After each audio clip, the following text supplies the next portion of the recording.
It's in your name. I'll call the January 12th, 2026 regular meeting of council to order at 6 p.m. and I'll ask if there's any disclosure of pecuniary interest. Seeing none, I'll ask for approval of the agenda. Councillor Hughes, please.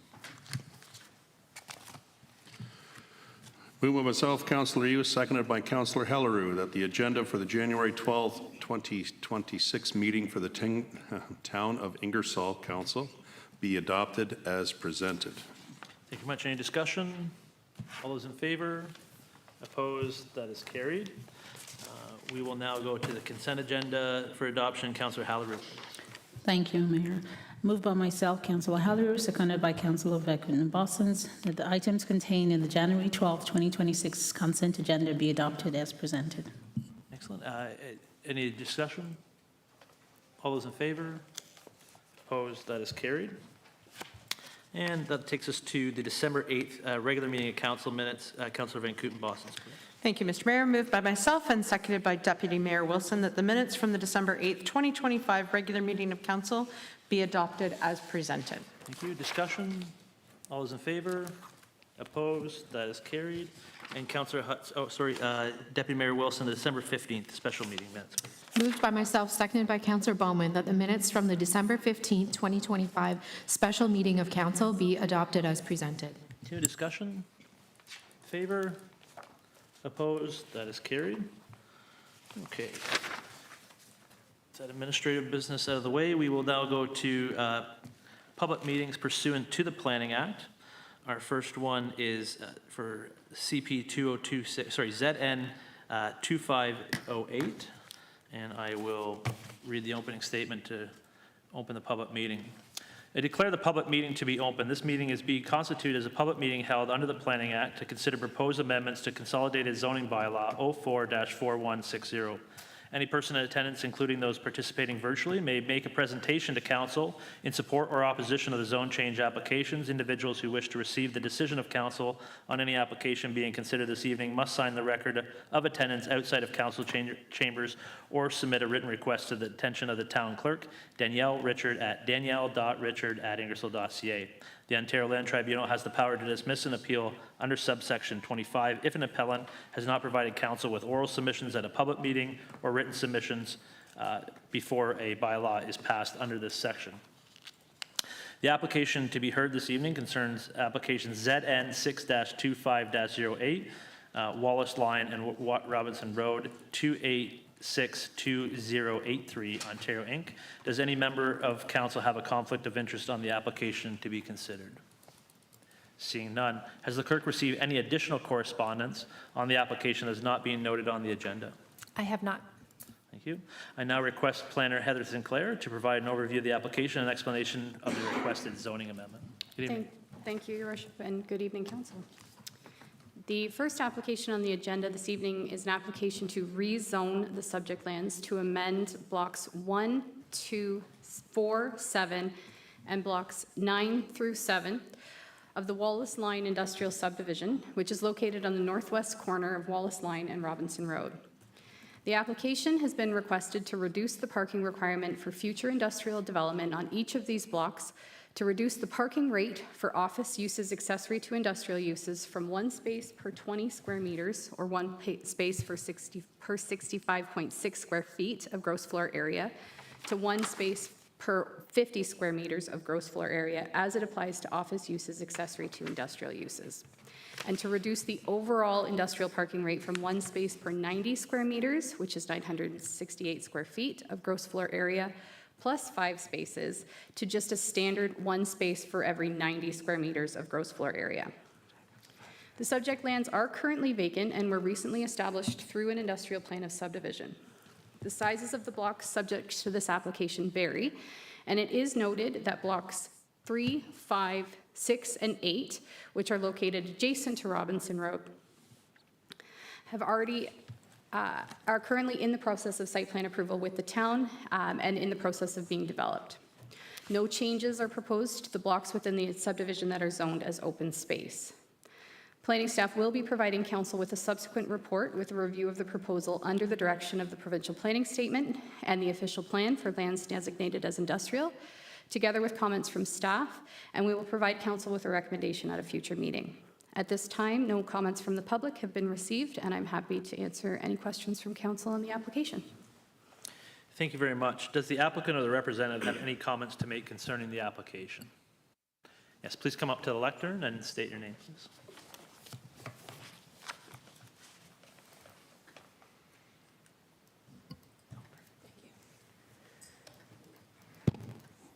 Hi, everyone. My name is Jennifer Gaudet, and I'm an associate planner with MHBC, here today representing the owner and applicant of the subject lands. Oh, yes, please go ahead. Okay, thanks.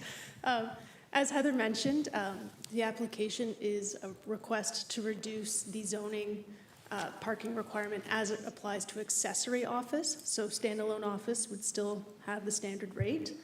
And for the industrial portions of the buildings, they would be subject to the existing industrial rate, but we would remove that 5 parking space base of the parking requirement. So everything else would stay the same. We did submit a parking brief by Paradigm Transportation Solutions, which supports the proposed reduction. It's also been discussed with townships or town staff, and it's been supported by the owner's experience. You might see the Carson Co. signs all over Woodstock. So they're pretty familiar with the required industrial parking in this area, and we're happy to answer any questions. Thank you. Thank you very much. I will now open the meeting to comments from the public. This portion of the meeting provides the opportunity for individuals to speak to the application and have their comments considered by the planner and council before a report and recommendation on the requested zoning amendment is brought forward for a decision at a subsequent council meeting. Any person from the audience who wishes to provide comments in support or opposition to the application may do so now by coming forward to the lectern and stating their name and address for the public record. Is there anybody who would like to speak to this application? Seeing none, members of council now have the opportunity to ask questions about the application. However, they may not offer any comments at this time. Any questions from council? Councillor Hallery, please. Thank you, through you. Question to you. Do you know when you have designated accessory offices for the future, it means that you're not sure of who the tenants are going to be, correct? Through you to the councillor. At this time, we don't know. So Carson Co. builds on spec quite a few of their buildings. So this would apply to the portions of the buildings that would have an office component. So in Ingersoll, they sort of look at the floor plan and apply the zoning for the parking based on the interior uses. So this is just in the future, whatever office component would be subject to that proposed rate. Follow up. And so would it be fair to say, because we don't know who the tenants are, that you would consider based on what parking availability is before you allow someone, or? Yes, Okay. sort of. So as they build on spec, if there's a user that needs more parking than what would be supplied, they just wouldn't rent that building, essentially.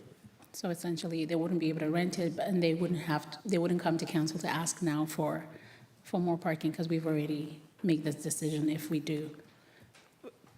Sort of, but as the subdivision is developed in phases, if there was a potential tenant who wanted more parking, it's likely that other vacant blocks could be accommodated or could accommodate that use in the subdivision.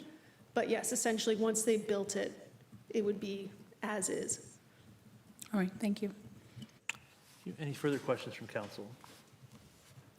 Councillor Hughes, please. Thank you. This one's actually to Heather. So the 5+1 spaces for the industrial use, explain the 5. Why is there a 5+ there, not just saying 4, 3, 5, 6? Do you know? Through you, Mr. Mayor, I probably don't have a good answer for that. It's probably was considered a reasonable approach.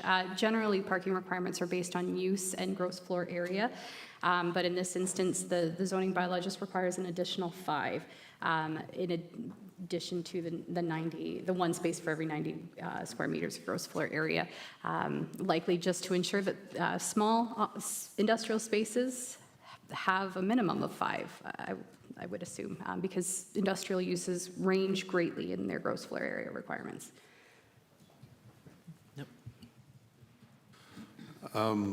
This question's for you. Why not do this on a case-by-case basis as opposed to coming in for a standard wash of everything? Yeah, so through the mayor to you, Councillor. So we had discussed that with township staff, and the idea is that both the parking study and the owner are very comfortable with reduced parking rate. Actually, our industrial rate here in town is about more than double what Woodstock requires, and even at Woodstock's rate, they have an oversupply of parking. So as they're speaking with potential tenants and industrial users, they want to maximize the building space instead of oversupply parking.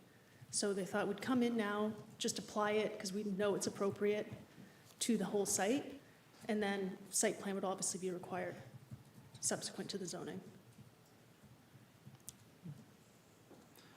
Thank you. Any further questions, Councillor Hughes? Okay, Councillor Hallerud then, please. So my question is, are you considering building everything up at one time completely? Through your worship, Councillor? No. As Heather mentioned, right now there's 4 of the blocks that are being proposed, and because they build on spec, they want tenants for those before they'll move on to the next phase. So they are speaking with others, potential industrial users, but they aren't building anymore at this time. All right. Any further questions from council? Councillor Hughes, please. This one's actually to staff. I don't know who would answer this, but knowing this and with this information from Carson Co. and this group, should we take a look at reevaluating our parking requirements through our bylaw review on the parking aspect of it? Okay, Mr. Graves. Thank you. Yes, we've also had some determinations from the OLT recently about parking, so we're looking at that along with a few other changes to our zoning bylaw, so it's something we're reviewing right now. Excellent. Any further questions from council? Seeing none. If there are no further comments or questions, then the public meeting for this application is now concluded. The application will be scheduled to come before council at a subsequent meeting during which the planner's report and recommendation will be considered. As a reminder, if any member of the audience wishes to be notified of the decision of council in respect of the zoning bylaw amendment, they must submit a written request to the town. Yep, you're good if you. Yep. No, sorry. So we're going to written request to the town clerk, Danielle Richard at danielle.richard@ingersoll.ca. The clerk must provide notice of council's decision to all those who request a copy within 15 days after the day the bylaw is passed. The Planning Act provides for an appeal to the Ontario Land Tribunal for a decision made by the town of Ingersoll within 20 days of the issuing of a notice of decision. Only specified persons, public bodies, registered owners of land to which the plan may apply, the requester to amend the plan, and the minister may appeal the decision of the town to the Ontario Land Tribunal. Excluding the minister, any party wishing to make an appeal must have made written or oral submissions to council at a public meeting. Please note, third parties, anyone who is not a specified person or body, do not have the right to appeal a decision for a zone change application to the Ontario Land Tribunal. So with that, I will call upon Councillor Bowman to receive the reporter's information, please. Thank you, Mr. Mayor. Moved by myself, Councillor Bowman, seconded by Councillor Hudson, that the Council of the Corporation of the Town of Ingersoll receive report CP 2006-02 as information. You discussion? All those in favor? Opposed? That is carried. That takes us into our second public meeting under the Planning Act. And I will now declare the meeting, a public meeting, to be open. This meeting is constituted as a public meeting held under the Planning Act to consider proposed amendments to Consolidated Zoning Bylaw 044160. Any person in attendance, including those parties participating virtually, may make a presentation to council in support or opposition to the zone change application. Individuals who wish to receive the decision of council on any application being considered this evening must sign the record of attendance outside council chambers or submit a written request to the attention of the town clerk, Danielle Richard at danielle.richard@ingersoll.ca. The Ontario Land Tribunal has the power to dismiss an appeal under subsection 25 if an appellant has not provided council with oral submissions at a public meeting or written submissions before a bylaw is passed under this section.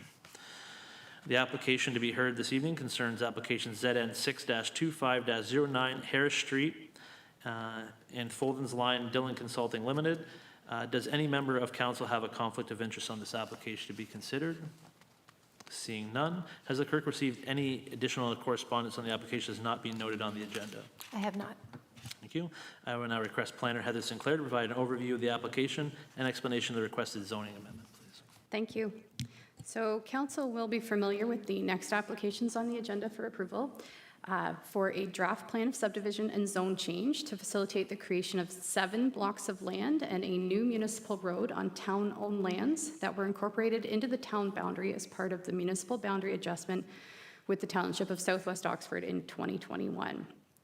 The subject lands are located on the south side of Clark Road, lying east of Highway 19, and the draft plan of subdivision proposes the creation of 7 blocks of land and 1 new local road.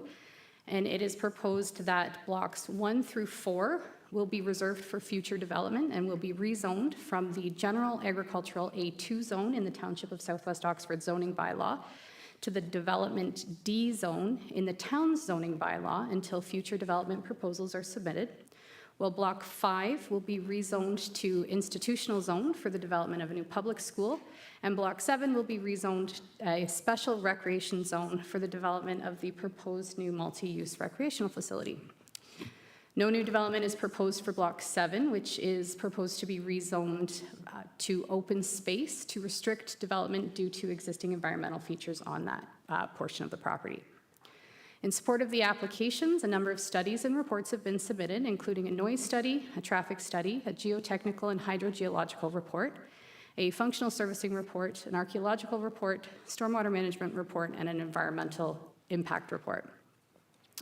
The subject property is currently vacant and is approximately 73.6 acres in size. As noted, Block 7 does contain environmental features associated with the Halls Creek Valley, and an easement exists over this block in favor of residential lands located at 543926 Clark Road, which will remain. So based on the submitted draft plan, it's proposed that the future blocks will range in size from 1.8 acres to 20.5 acres, and surrounding land uses consist of agricultural lands in the Township of Southwest Oxford to the east, existing and planned residential uses to the north, Highway 401 corridor is located to the immediate south, and existing commercial uses consisting of the hotel and restaurant, the Elmhurst Inn, is located to the west together with those environmental lands. Planning staff will be reviewing the proposal under the policy direction of the provincial planning statement and the official plan for lands designated medium density residential, as well as the existing policy framework for environmental protection and leisure activities in the town, and the site-specific policies that apply to the area, which were established as part of the secondary planning exercise undertaken in 2023. And these are all currently detailed in the staff report. And we'll be bringing forward a recommendation on the applications at the next meeting, and I'm happy to answer any questions on the proposal. Thank you very much. Does the applicant or the representative have any comments to make concerning the application? Mr. Graves? No. Thank you. We won't make you go to the lectern and stay. I will now open the meeting to public comments from the public. This portion of the meeting provides the opportunity for individuals to speak to the application and have their comments considered by the planner and council before a report and a recommendation on the requested zoning amendment is brought forward for a decision at a subsequent council meeting. Any person from the audience who wishes to provide comments in support or opposition to the application may do so now by coming forward to the lectern and stating their name and address for the public record. Would anybody like to speak to the application? Please. Welcome.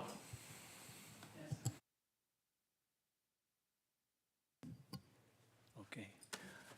It's Nick Groot, and I'm here representing Growbrook Farm. My partner Jos Heinsbroek is also here.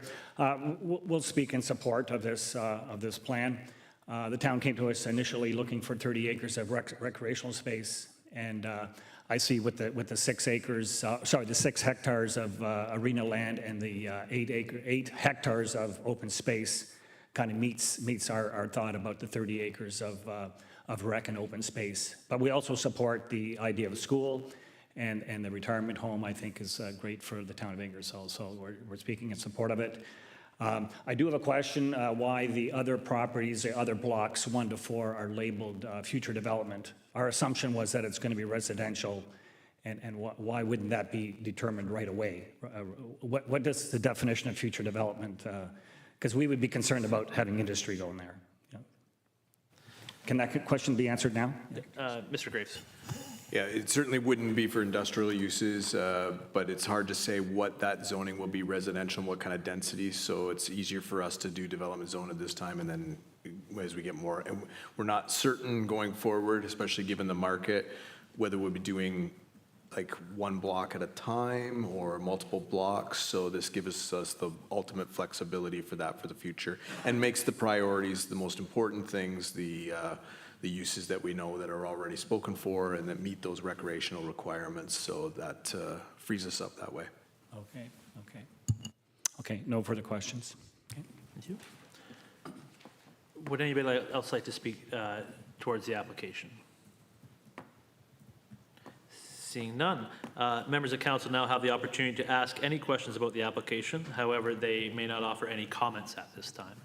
Questions from council on the application? Seeing none. If there are no further questions or comments, then the public meeting for this application is now concluded. The application will now be scheduled to come before council in a subsequent meeting, during which the planner's report and recommendation will be considered. As a reminder, if any member of the audience wishes to be notified of the decision of council in respect of any zoning bylaw amendments, they must submit a written request to the town clerk, Danielle Richard, at danielle.richard@ingersoll.ca. The clerk must provide notice of council's decision to all those who request a copy within 15 days after the date of the bylaw is passed. The Planning Act provides for an appeal to the Ontario Land Tribunal for a decision made by the town of Ingersoll within 20 days of the issuing of the notice of decision. Only specified persons, public bodies, registered owners of the land to which the plan may apply, the requester to amend the plan, and the minister may appeal the decision of the town to the Ontario Land Tribunal.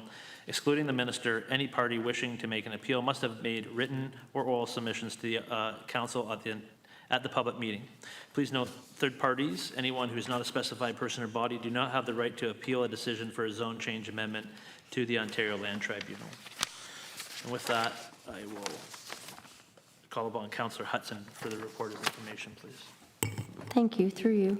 Moved by myself, seconded by Councillor Hughes, that the Council of the Corporation of the Town of Ingersoll receive report CP 2026-03 as information. Very much discussion. All those in favor? Opposed? That is carried. Okay. Now I'll call on Councillor Hughes to take us into committee of the adjustment, please.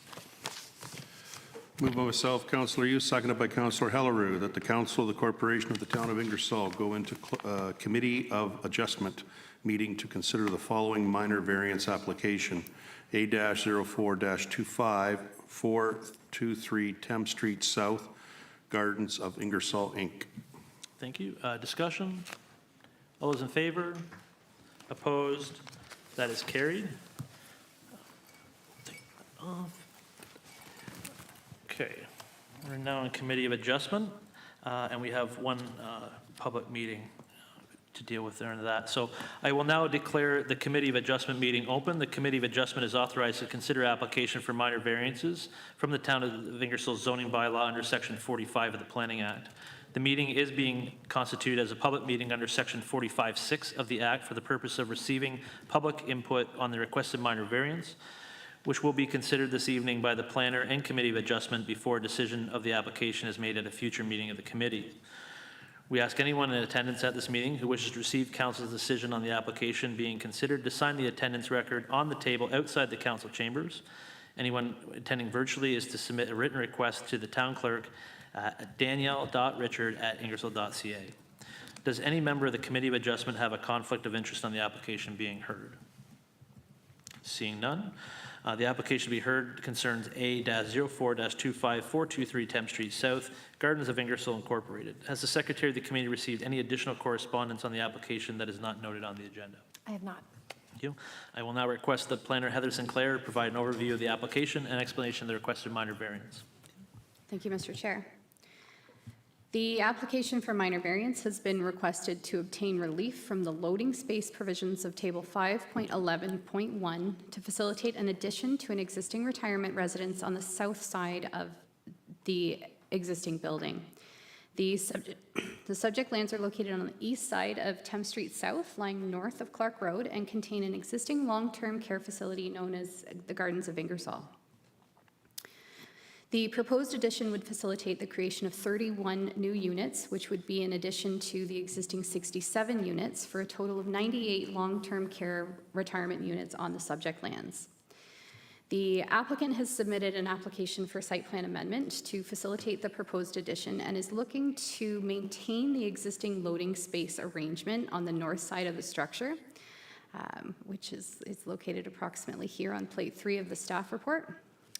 And they've indicated that the existing 2 loading spaces will be sufficient to accommodate the proposed addition.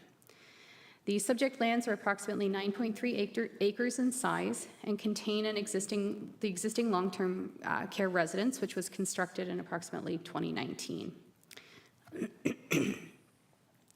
The subject lands were also granted conditional consent to sever the southerly portion of the property in March of 2025. However, this consent has not yet been finalized. We have received one comment on the application from the public regarding the boundaries of the subject lands, which we will be addressing through the site plan approval process.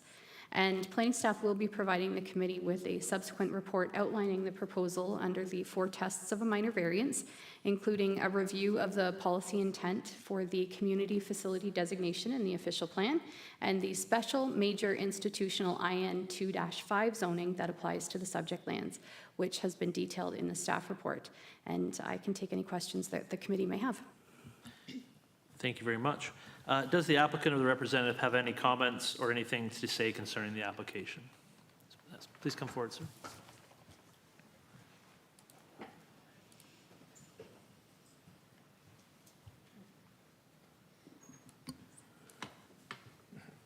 Well, thank you, Mr. Mayor and members of council. I'm Bill Mardimae with the Gardens of Ingersoll. We operate the 67-suite retirement home at the south end of town, and we're planning to add another 31 rooms starting this spring. On the loading spaces, we have 2 right now, and 1 is used sometimes. I can give you the actual numbers of usage. We asked our operations people. There are three deliveries. One is Cisco, and they do twice a week, about 30 minutes. Produce Express has 2 deliveries, Mondays and Thursdays, about 15 minutes each. And then there's garbage and recycle pickup, which is Mondays or Fridays, and they're fairly short. They're in and out type of things. With the additional suites, the number of deliveries will remain the same. The delivery time may increase by a matter of minutes, like it may go from 10 to 15 minutes. So we submit that what's there is more than adequate to serve it. I say most of the time that I've only ever seen 1 space used. So we would just request for the variance to keep it at the existing 2 spaces. Thank you very much. I will now open if you just want to, just in case there's any questions, sir, if you just want to take a seat close to the lectern there, then that might be him. I will now open the meeting to comments from the public. This portion of the meeting provides one opportunity for individuals to speak to the application and have their comments considered by the planner and committee of adjustment before the report and recommendation on the requested minor variance is brought forward at a subsequent meeting. Any person attending who wishes to provide comments in support or opposition to the application may do so now. Please approach the lectern and state your name and address for the public record. Is there anybody who would like to speak to the application? Seeing none, members of the Committee of Adjustment now have the opportunity to ask any questions of the application. However, they may not offer any comments at this time. Is there any questions from the members of the committee? Member Hughes, please. Thank you. I guess this question will be for Heather. By allowing this minor variance, will it set any precedents within the community that we would not like? Through you, Mr. Chair. In my opinion, no. We always review applications based on their own individual merit. The loading space provisions in the zoning bylaw apply to institutional, industrial, and commercial uses. This property is technically an institutional use. It's approved as a long-term care facility, but it does largely function as a retirement residence. It does have from my understanding, they do provide meals, but there is no loading space requirement for strictly residential uses. So this is a bit of a hybrid use.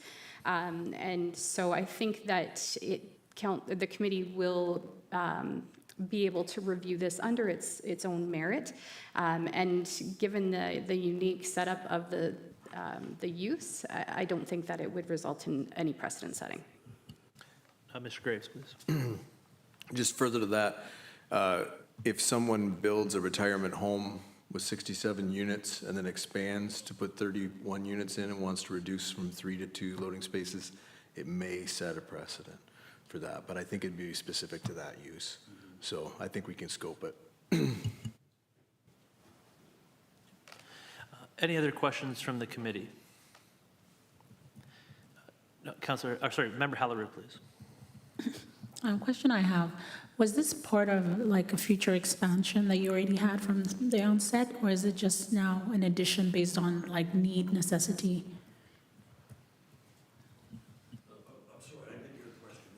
Was this part of an original extension of the property, or was it as a need arose that you kind of found a way to insert another 30 units?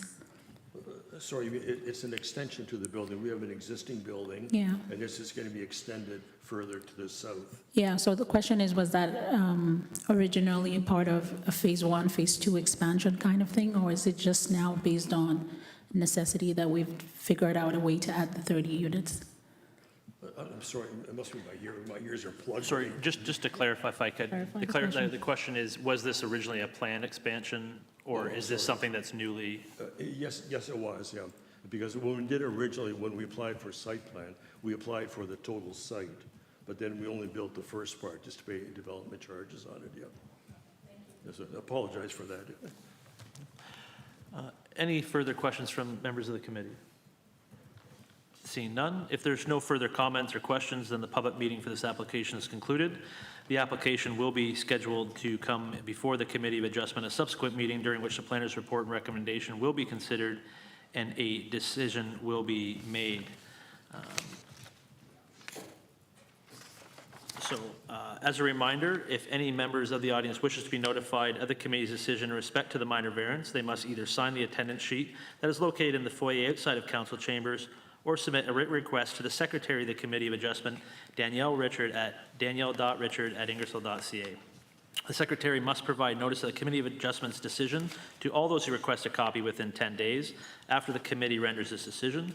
The Planning Act provides for an appeal to the Ontario Land Tribunal for a decision made by the Town of Ingersoll within 20 days of the issuing of the notice of decision. Only specified persons, public bodies, registered owners of the land to which the plan may apply, the requester to amend the plan, and the minister may appeal the decision of the town to the Ontario Land Tribunal. Excluding the minister, any party wishing to make an appeal must have made written or oral submissions to the the committee at the public meeting. If there's no further comments or questions, I will ask for a resolution. First, I will ask that Councillor Halleru for a motion to consider receive the report. Member Halleru to receive the report. Thank you. Moved by myself, Councillor Halleru, seconded by Councillor Bosens, that the Town of Ingersoll Committee of Adjustment receive report CP 2026-07 as information. Thank you very much. Discussion? All those in favor? Opposed? That is carried. And since we are finished, I will now ask that a resolution from Member Van Kooten-Bosens to adjourn the meeting. Thank you. Moved by myself, seconded by Deputy Mayor Wilson. I guess Member Wilson, we're still in it, that this Committee of Adjustment meeting now be adjourned and that the January 12th, 2026 regular meeting of Council come back into order. Much discussion? All those in favor? Opposed? That is carried. Okay, we are now back sitting as the Council of the Town of Ingersoll. With that, we will now move on to our presentations and delegations. And I'll call upon Sarah Hemelecki, and I see that she's brought Warden Ryan with her, so we'll graciously allow him to come up as well. Welcome to you both.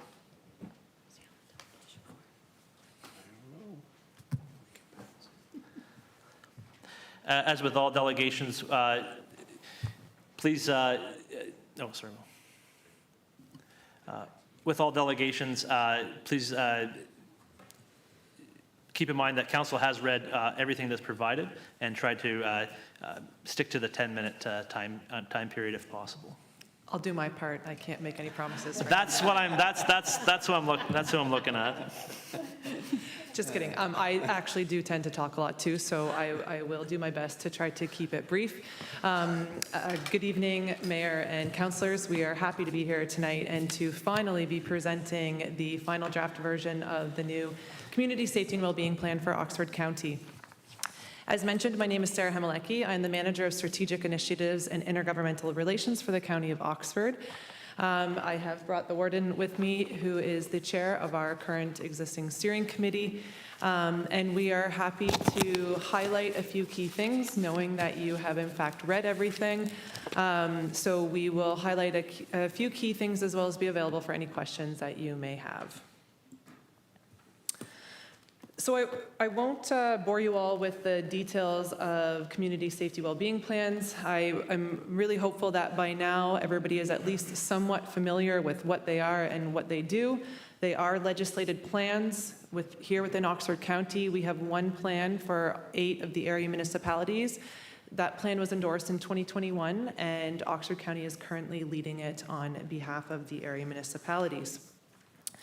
So if I had come here about a year ago at this time, and if you had asked me the question about whether or not I felt fairly competent with community safety well-being plans, I probably would have told you that yes. And I think that I was, but I also think that I've learned a lot over the past year. And some really important information, in particular, one thing that we want to highlight today, and I know that the warden shares this learning because we've had numerous discussions about how impactful it was for us to just have this realization as we went through the process. And one of the biggest things that we have sort of discovered, or it's been brought to our attention, is more or less the purpose of community safety well-being plans. They are a little bit unique in that sort of the best way to describe it is that the plans themselves don't necessarily hold any power per se. The power in these plans is actually the connections, the partnerships, the collaboration, and the work that's being done by our stakeholders, by the service providers in our communities. It's not the plan itself that's actually driving the work. And that is really important. I think it has certainly enlightened ourselves as far as the work that we're doing. And I think it has really helped to envision how we can actually implement this plan within our communities. So there have been a few growing pains, but that's a really key piece that we wanted to make sure that we shared with you all today. So I think you're all aware that the process to revise come up with a new plan, more than a revision, come up with a new plan started in 2025, and the county, on behalf of the area municipalities, the legally obligated area municipalities, contracted Strategy Corps, who I'm sure you're all familiar with because they reached out to every single councillor in the county to get your opinions on community safety wellbeing plans in general, our plan in particular, and of course your community's role and needs and wants and hopes of a community safety wellbeing plan. Strategy Corps also, in addition to reaching out to each of you as members of council, is legally obligated, reached out to your staff, they reached out to community groups all over Oxford County. We did extensive survey work around residents in Oxford County, basically trying to throw as wide a net as we possibly could to hear from people about what's working, what's not working.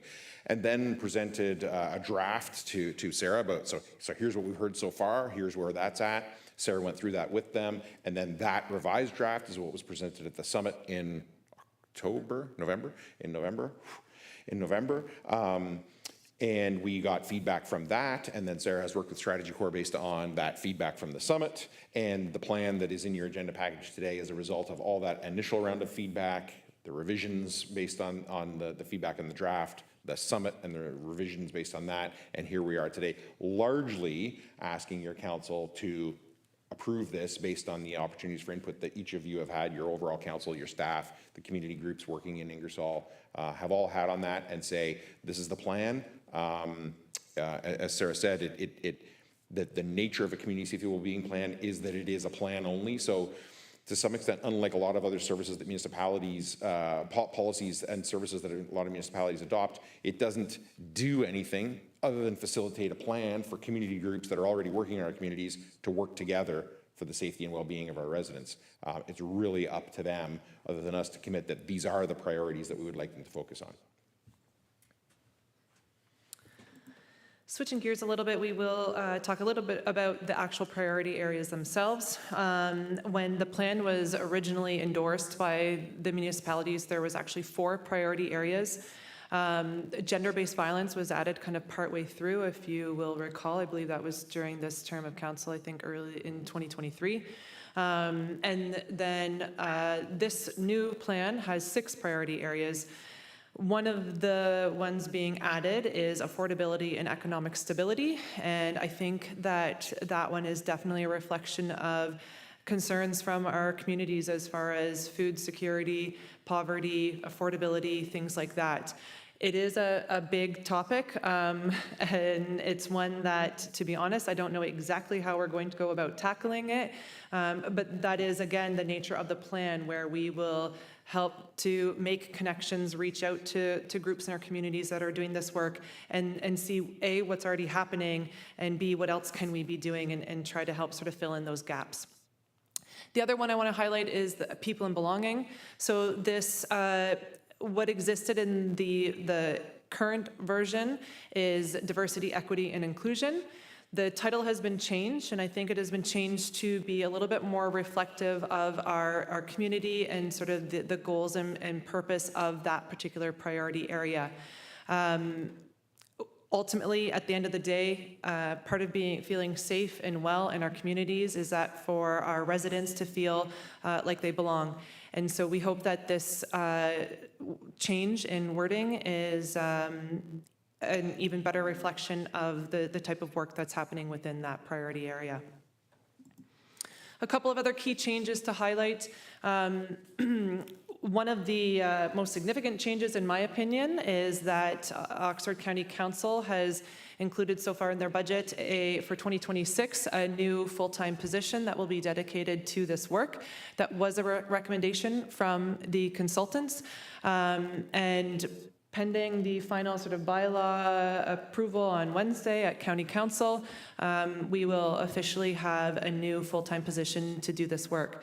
It will be a coordinator type role, working primarily with our situation table, with the femicide prevention table that exists in Oxford County, liaising and working with the action coalitions, and trying to help sort of fill in gaps, because we do know that a lot of our service providers are pretty much maxed out in terms of capacity, workload, resources, and so although it's only one person, we do hope that they're able to provide some of that additional support and fill in some gaps to help make this work happen. The steering committee is also changing. It will be called the advisory committee. Composition will change. We will obviously have to maintain the legislated roles that are included, but we will also be adding a representative from each of the area municipalities. Another change with that role, not necessarily a huge change, but just the fact that we will be meeting on a quarterly basis. And I think that's kind of one of the advantages of having an FTE that can help to continue that work sort of in between those broader, more sort of strategic level conversations that would be happening on a quarterly basis. Another key change I'm particularly, I guess, I don't know, just pleased with, is the addition of the foundational values that we've included. Again, these things were pretty apparent, I know, to me personally, sitting back in the back row at the summit, listening to some of the feedback and comments and whatnot. And I felt like it was really important that we started to sort of ingrain some of these things within our plan. So ideally, we hope that youth, local voices, urban and rural lens, as well as data and metrics are all going to ultimately just become a part of our plan. It was really important from all of the people that I've heard feedback from in terms of including our youth and making sure that they are a priority. Community safety well-being plans are preventative in nature, and obviously by investing in youth, that will help us down the road. Local voices, we've used that term to be a little bit more encompassing than just what often people refer to as people with lived experiences. It's actually also intended to just ensure that our community and our residents have a voice, that we're connected with them. We know what sort of concerns, needs, challenges, and things are the whole time, not just waiting until a survey at the end to try to gauge that information. We've also added, so the urban and rural lens, just explain that briefly again. I'm sure as you're all aware, there is a difference in terms of how our rural and urban areas experience some of these priority areas. And we felt like it was important that being unique part of Oxford County in particular, and it's actually one of the things I love about living here, is that combination of rural and urban areas. And by emphasizing that within our plan, I think it will be a better reflection of our communities. Lastly, data and metrics. Admittedly, I don't really think that we did a really great job at doing data and metrics with the last plan. It is an incredibly difficult thing, I will say, just by, again, the nature of being able to actually measure progress of things that can take a very long time to actually see progress. But knowing the importance in making informed decisions and being able to try to measure progress. It is something that we hope to do a much better job at this time around. Lastly, as far as something I'd like to highlight is the action coalitions. With the addition of the FTE position, or the new coordinator role, we do want to ensure that our action coalitions have work plans.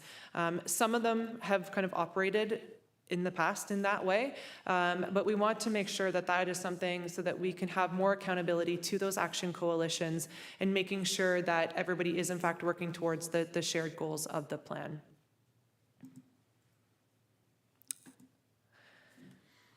So this slide highlights really the, I want to say governance structure because that's the language that I use all the time, but governance is perhaps too strong a word, especially as we've highlighted that really this is about coordinating and getting these groups together, and they're largely going to govern themselves. They're going to establish what their own metrics are.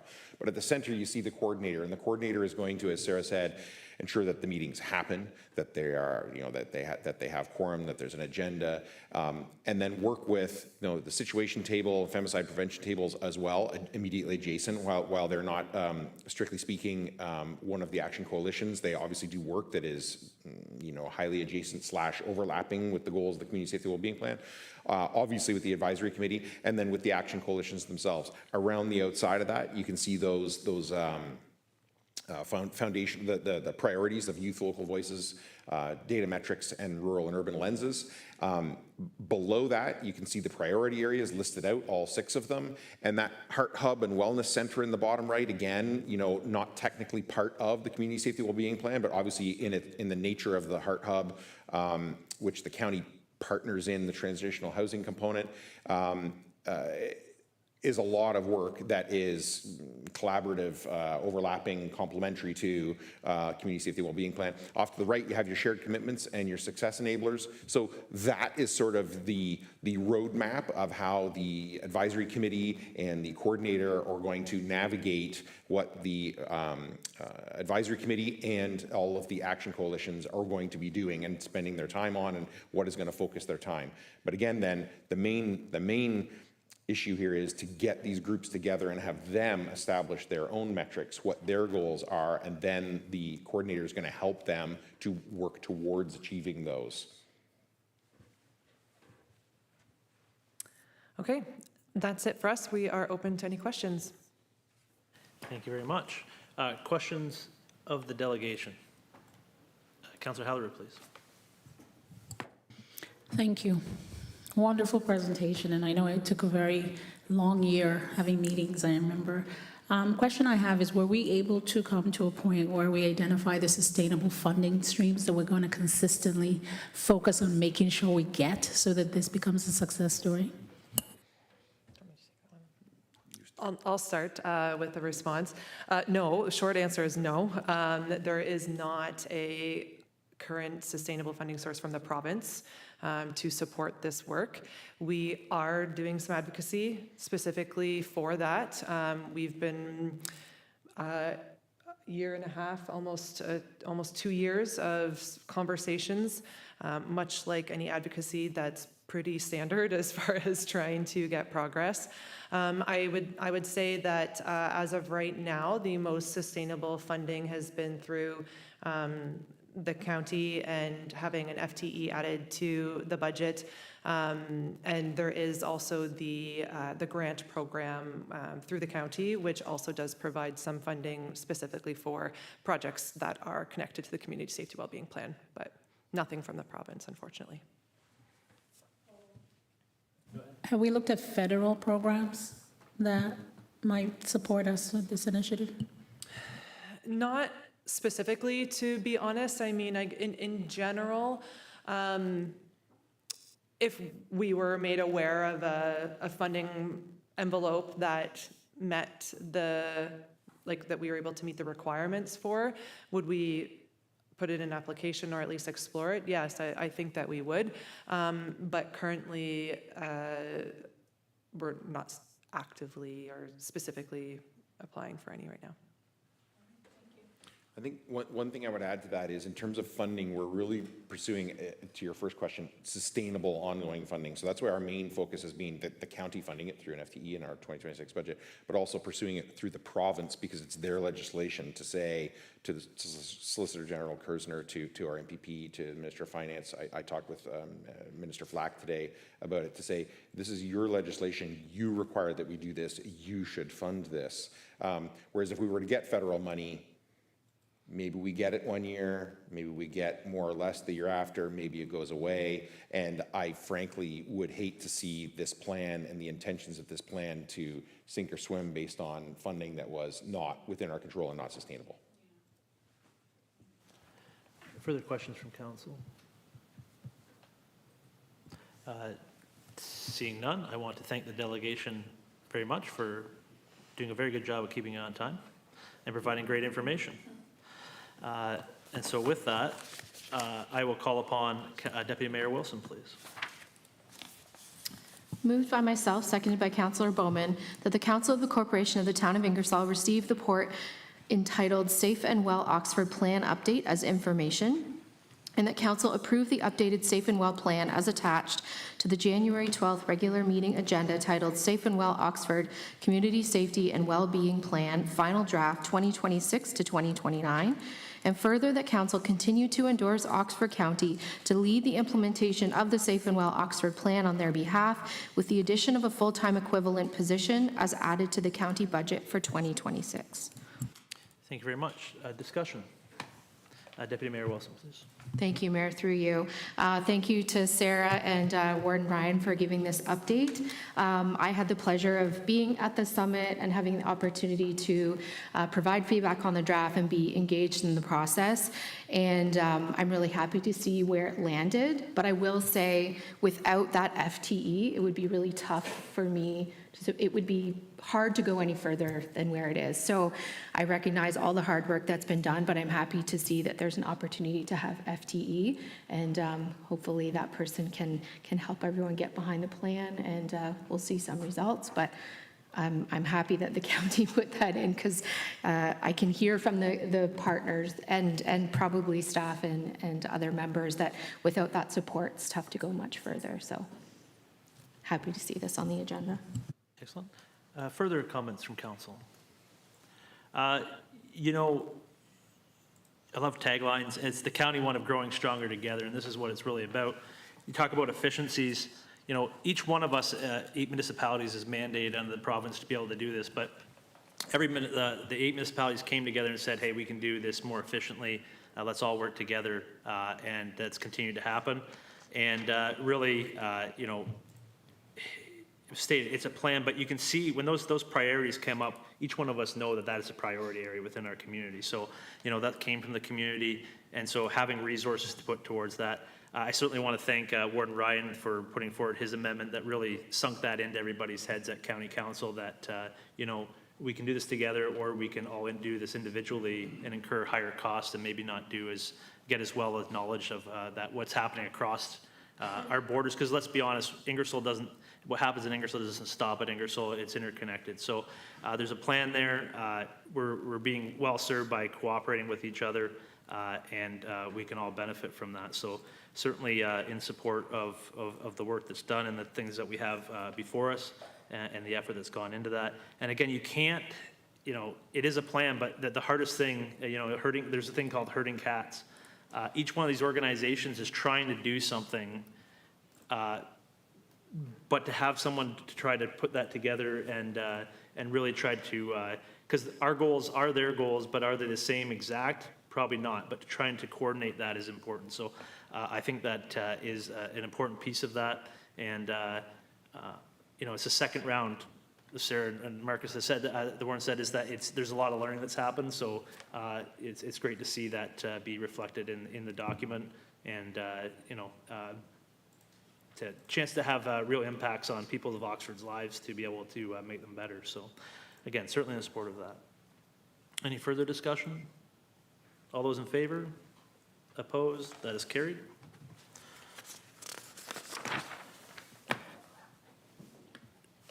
That was very easy for us to do here. And I talk less than Sarah. I also take the time to congratulate the warden on becoming WOW-C chair as well, which is a great advocacy work that is on behalf of all of our behalfs. That takes us to unfinished business, which is item number 8 on the agenda, which is the DEI Action Plan from CultureAlly. Council chose to defer that to allow more time to be able to take a look at that plan. So it was before us at the last one. Is there any questions of that report prior to a motion being brought forward? Seeing none, Councillor Bowman, please. Thank you, Mr. Mayor. Moved by myself, Councillor Bowman, seconded by Councillor Hudson, that the council adopt the DEI Action Plan in its entirety and direct staff to implement the plan, providing further reports as required. Thank you very much. Discussion. Deputy Mayor Wilson, please. Thank you, Mayor, through you. I was happy with it the first time, the second time, the third time. Every time I read it, it really is a good reflection, I think, of the community and the intent and mandate of the DEI committee. And I know what the committee really learned over time is there were lots of aspirations, but it really wasn't the work of the committee to kind of do the things in the plan. So certainly appreciate the support of staff and all the work that went into kind of getting us to this point, because it's tough for a committee to get some of this really nitty-gritty stuff done. And I think with this plan in place, we'll really start to see some things happening. So I'm hopeful we'll see council support. I don't think we'll have any issues with that. But thanks to staff for getting it here, because it has been a long road for the committee to get to this point. So I'm excited and appreciative of staff and also the committee, of course. Councillor Hughes, please. Thank you. Yeah, and I had because it was I who asked to have it deferred to this meeting, giving me time to read through it and all of that. And reading through it, it looks like a great plan. I'm glad to see it's equivalent to other DEI action plans for other communities our size. And it's also good to see, my biggest concern was the actual implementation of a lot of these plans, and the fact that it's going to be happening over a period of time, not just all at once. And that way, some of the bigger items that we can look for, or that we will be considered in the 2026 budget, and we can carry on forward from there. Thank you. Further discussion? I'll just say this is very similar to the last one. There's a lot of community input that's been formed to this to make a plan, and so now it can be turned to the implementation phase and really see that that work go forward. Again, sitting in a number of those DI meetings, great group around the people who are very passionate around making sure that this brought forward, and certainly thank you to CultureAlly and staff to, again, facilitate that process. That's always an important piece to try to get that to happen. So, yeah, I'm glad it's here, and I'm glad that we took the time needed to review it so everybody understood it, and everybody feels confident. Councillor Halleru, please. I just want to say congratulations to the committee and thank you to everyone who's participated. So it's a proud moment. Thanks. Any further discussion? All those in favor? Opposed? That is carried. Okay.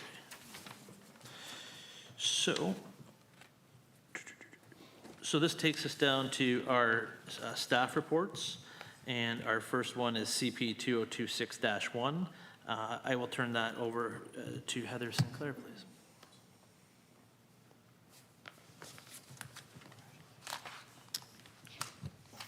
Thank you. The county has received an application for a draft plan of condominium and exemption from the draft plan approval process. Thank you. The application will facilitate condominium ownership of the existing residential development, which consists of 23 townhouses with a private driveway access that has been constructed as per the approved site plan that was granted by the town in 2021. The property is located on the east side of Walker Road, lying south of David Street, and is approximately 2 acres in size and contains the 23 townhouse dwelling units. And surrounding land uses include low-density residential uses to the west and south, as well as Lorne Moon Park to the south, and planned high-density residential development to the west, as well as agricultural lands in the township of Southwest Oxford to the east.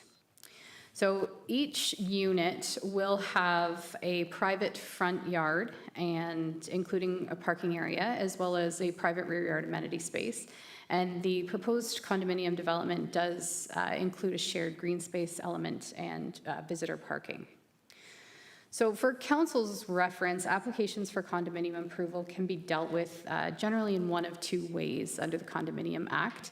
The first method involves a process similar to an application for a draft plan of subdivision, where a proposal receives draft approval, which is contingent on a number of conditions being met before final approval is granted and registration can occur. The second process under the Condominium Act is where the approval of a condominium is exempt from this draft or conditional approval stage and can proceed directly to final approval. And this exemption process is intended to apply to proposals that have already undergone a complete evaluation process, such as site plan approval, and where no further conditions of approval would be required by the municipality for the development to proceed, which is the case in this instance, as the development has received site plan approval from the town and is subject to the provisions of that development agreement that was entered into at that time. So planning staff have circulated the requested exemption to the applicable public agencies, and no comments from staff were received. And overall, we are satisfied that the request complies with the policy direction from the provincial planning statement and the official plan, and does comply with the applicable zoning regulations for the R3-32 zone. So based on this, staff are satisfied that no further conditions associated with the approval are applicable, and that the requested exemption can be considered appropriate, and we are recommending in support of the application. Thank you very much. Are there any questions of the report? Seeing none, I will call on Councillor Hudson for the motion, please. Thank you. Through you, moved by myself, seconded by Councillor Hughes, that the Council of the Corporation of the Town of Ingersoll receives report CP 2026-01 as information, and that the Council of the Town of Ingersoll advise Oxford County that the town supports the application for draft approval of a proposed condominium submitted by 1879784 Ontario Inc., file number CD 24-05-6, prepared by J.D. Barnes Limited for lands described as part of Block 27, Plan 41M307 in the Town of Ingersoll. And further, that the Town of Ingersoll advise Oxford County that the town supports the application for exemption from the draft plan of condominium approval process submitted by 1879784 Ontario Inc., file number CD24-05-6, prepared by J.D. Barnes Limited for lands described as part of Block 27, Plan 41M-307 in the town of Ingersoll, as all matters related to the development have been addressed through the site plan approval process and a registered site plan agreement with the town of Ingersoll. Thank you very much. Discussion? None. All those in favor? Opposed? That is carried. Would council be interested in a 5-minute recess? I would so move. Moved by Councillor Bowman, seconded by Councillor Hughes. Discussion? All those in favor? Thank you very much. We'll reconvene at 7:10.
Okay, we'll call the meeting back to order at 7:10, and we will now call on Councillor Hughes to take us back into Committee of Adjustment, please. Thank you, Mayor. Moved by myself, Councillor Hughes, seconded by Councillor Helleroo, that the Council of the Corporation of the Town of Ingersoll go into Committee of Adjustment meeting to consider the following minor variance application. A-02-25, 50 Newman Street, applicant ArcelorMittal, Tailored Blanks Americas Limited. Thank you very much. Discussion?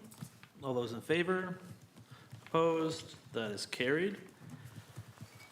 Okay.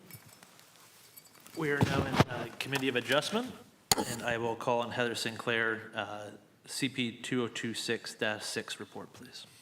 Thank you, Mr. Chair. The committee heard this application for minor variance on December 8th to obtain relief from the parking setback provision of Table 14.2 of the General Industrial Zone to permit parking in the front yard of the subject lands, which are currently being developed for an industrial manufacturing facility. The applicant has recently been granted site plan approval for the construction of the industrial building, but is now seeking this variance to permit an amendment to the approved parking arrangement to allow for the parking in the front of the building. And they have submitted an application to amend their existing site plan approval to account for this new revised parking arrangement, which is currently being reviewed by staff. So based on the amended site plan, the proposed parking would be 2.5 meters or 8.2 feet from the front lot line, and employee parking would be located in front of the building, while additional parking and loading areas for commercial vehicles would be located to the rear of the building. The subject lands are located on the south side of Newman Road, lying north of Highway 401, and are approximately 12.2 acres in size. The subject property is designated as industrial in the official plan, which permits the full range of industrial uses. The official plan provides direction on site plan considerations for industrial development, directing that landscaping should be required along public roads adjacent to industrial uses, and landscaping should also be integrated with parking areas. So given that the subject lands will be utilized for industrial development and will provide for that 2.5 meter landscaped area between the proposed parking area and the street line, staff are satisfied that the proposal maintains the purpose and intent of the official plan. The property is zoned as Special General Industrial Zone, MG-6, in the town's zoning bylaw, which also permits the full range of industrial uses and establishes a site-specific provision that's related to open storage and setbacks along Clark Road, which aren't applicable to the subject lands in this instance. However, Table 14.2 does provide development standards for all lands zoned MG and states that required front yards are to be kept open and unobstructed by any structure or parking area for motor vehicles except for visitor parking areas. The intent of this provision is to ensure that sufficient buffering is provided between industrial development and the public road allowance to maintain sight lines in the public realm and provide areas on industrial land for landscape green space for drainage and aesthetic purposes. In this instance, the subject lands are located within an area of town that is largely designated for industrial use, and as such, the proposed parking area, the impact that the proposed parking area would have on adjacent land uses would be minimal. Further, the proposed 2.5 meter landscape setback from the front lot line is consistent with the typical parking setback requirements of Table 5.19.4 of the zoning bylaw, which does permit parking in the front yard provided that a 1 meter setback to the street line is provided. So given that this setback can be met in this instance, staff are satisfied that the intent of the zoning bylaw to maintain sufficient sightlines can also be met in this instance. Staff are also of the opinion that the requested variance can be considered minor and desirable for the development of the subject lands. The applicant has indicated that the requested parking arrangement will allow for increased site safety by permitting both employee and visitor parking in front of the recently constructed building rather than in the rear, which would be combined with the transport truck traffic and the loading dock areas. And planning staff do generally agree that this separation between the employee and visitor parking and the area dedicated for large commercial vehicles will result in a safer and more desirable parking arrangement for the subject lands. Further, staff are satisfied that given the zoning provisions do allow for visitor parking within the front yard, the request to permit employee parking can also be considered minor in nature.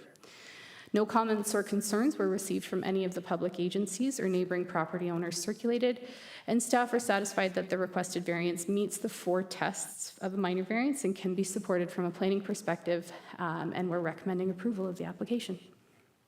Thank you very much. Do any of the members have questions of the report?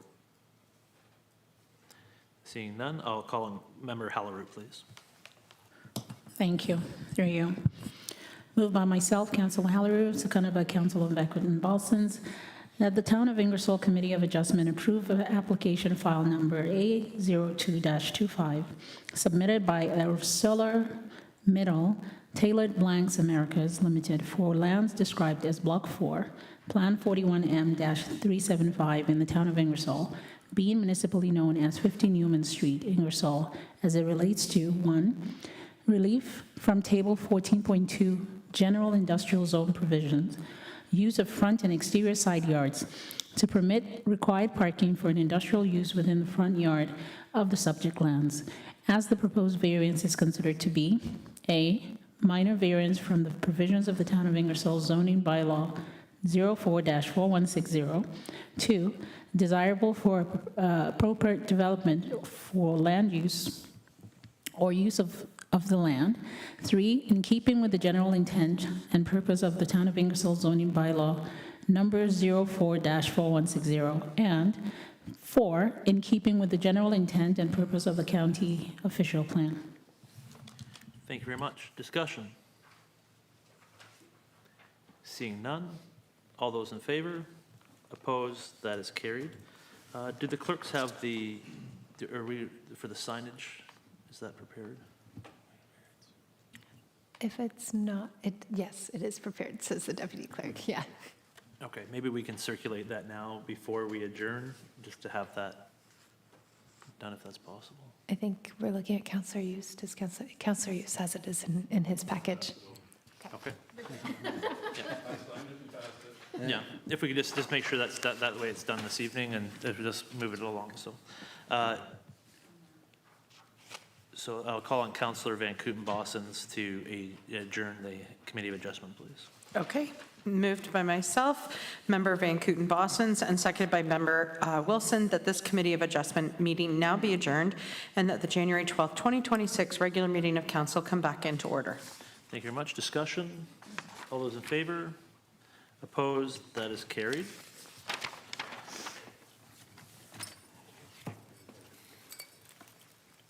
Okay, we are now back sitting as Ingersoll Town Council, and now we'll go to our next report, CP 2026-11. And again, I'll call on Heather Sinclair, please. Thank you, Your Worship. Council heard this application for zone change at your public meeting on December 8th to amend the existing special entrepreneurial EC-7 zoning to facilitate a 4-story addition to the south side of the existing residential apartment building in the former VMS public school. The proposed addition would facilitate the creation of 33 new residential units, which would be in addition to the existing 54 apartment dwelling units, for a total of 87 units on the subject lands, as well as an expansion to the existing parking area to accommodate the proposed addition. Special provisions to the EC-7 zoning have been requested to permit a reduction to the front yard depth off Ann Street from 6 meters to 3 meters, an increase from to the maximum height allowance from 11 meters to 14 meters, a reduction to the minimum parking provisions from 1.5 spaces per unit to 1.2 spaces per unit, and a request to have that inclusive of barrier-free parking, as well as a reduction to the minimum visitor parking provision from 10% to 5%. Staff have reviewed a number of technical studies that were submitted in support of the proposal, including a planning justification report, which included a shadow analysis, a traffic impact study, and parking report, and a site servicing design brief. Planning staff have reviewed the proposal under the policy direction of both the provincial planning statement and the official plan, and are of the opinion that the application is acceptable from a planning perspective.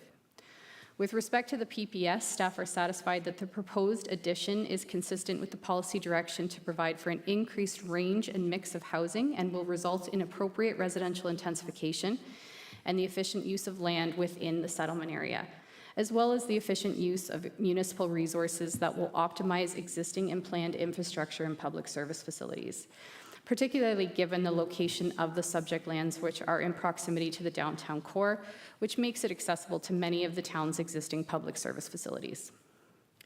With respect to the official plan, the subject lands are designated as entrepreneurial district, which is intended to facilitate a mix of commercial and residential land uses within the central area while maintaining the character of the area through renovation and recycling of buildings. And the entrepreneurial district does permit a full range of residential uses, including medium and high-density development. Planning staff are of the opinion that the proposed expansion to the existing historical building complies with the policy direction of the OP, as the proposed expansion will maintain that existing historic facade along Thames Street South and will be of an appropriate scale to blend with the existing character of the neighborhood in terms of height, particularly when taking into consideration the existing high-density residential use to the east and the church in the immediate area. And the proposal is not anticipated to have a negative impact on existing land uses in the area or to result in inappropriate massing that would result in the development feeling overwhelming or dominating to the streetscape, which the applicant has demonstrated in their preliminary massing model, which has been provided on plate 4 of the staff report. Staff are also of the opinion that the requested reduction to the front yard depth will have minimal impact on the continuity of the streetscape on the north side of Ann Street, particularly as the proposed addition will be set back further than the existing structure to the immediate east. And we will ensure that sufficient landscaping is provided between the proposed addition and the road allowance through the future site plan approval process. One of the concerns that we heard from the public regarding the application was with respect to shadowing and the loss of daylight. The applicant has provided a shadow analysis which illustrates how shadowing will occur during key times of the year. Based on this analysis, shadow impacts are shown on the existing single detached dwelling to the immediate east. However, this is limited mainly to late afternoon during only the winter solstice timeframe, while all other shadowing throughout the year would be located directly on site. Another concern that was heard from the public was with respect to the requested parking reduction. The applicants are proposing a reduction to the current requirements from 1.5 spaces per unit to 1.2 spaces per unit, inclusive of the barrier-free requirements, and the reduction to the visitor spaces, which would establish a total parking of 112 spaces on the site, comprised of 101 spaces dedicated to the general resident population, 5 spaces for barrier-free parking, and 6 spaces for visitor parking. The applicant has provided a traffic impact report and parking memo to support this requested reduction. This report reviewed the anticipated peak parking demands in accordance with the ITE, the Institute of Transportation Engineers Manual, which breaks down anticipated parking requirements based on bedroom numbers and provides that mid-rise multifamily development demand is estimated at a rate of 0.6 spaces per one-bedroom unit, while peak parking demand for two-bedroom units would be at a rate of 1.23 spaces per unit. So in this instance, the existing apartment building contains 34 one-bedroom units, 20 two-bedroom units, and the additional 33 units would be one-bedroom units, for a total of 67 one-bedroom units and 20 two-bedroom units, which would result in a parking space requirement of 71 spaces on site based on the ITE manual. Whereas for this development, they're proposing a total of 112 spaces on site. Notwithstanding this, we do note that a number of factors are considered when establishing parking rates for zoning beyond strictly the peak parking demands provided by the ITE manual. And in this instance, planning staff are generally supportive of the requested reduction, specifically given the location of the subject lands, which are in direct proximity to the vast majority of businesses and commercial uses within the downtown area. The subject lands are well situated to provide pedestrian and bicycle access to many of these services without reliance on personal vehicles. Further, the recent downtown parking study completed by Paradigm reviewed the existing parking supply and demand in the downtown area and concluded that there is sufficient supply of parking in the core and that there is ample capacity to accommodate additional parking demands, which would be available to offset the requested reduction to the visitor parking spaces without resulting in the need for the applicant to pave over their existing green space on the site. The town clerk's department has requested that 5 of the reduced parking spaces be compensated in accordance with the town's cash in lieu of parking bylaw to aid in offsetting the town's maintenance costs with respect to the existing public parking areas. So to account for this, we are recommending that rather than establishing a site-specific provision to include the 5 accessible parking spaces in the overall ratio of the 1.2 spaces per unit, the additional 5 spaces could be compensated through the cash in lieu of parking bylaw at the time of site plan approval, at which time the applicant would pay the cash in lieu cost for up to 5 of those spaces to offset the remainder of the parking spaces to achieve their desired parking scenario.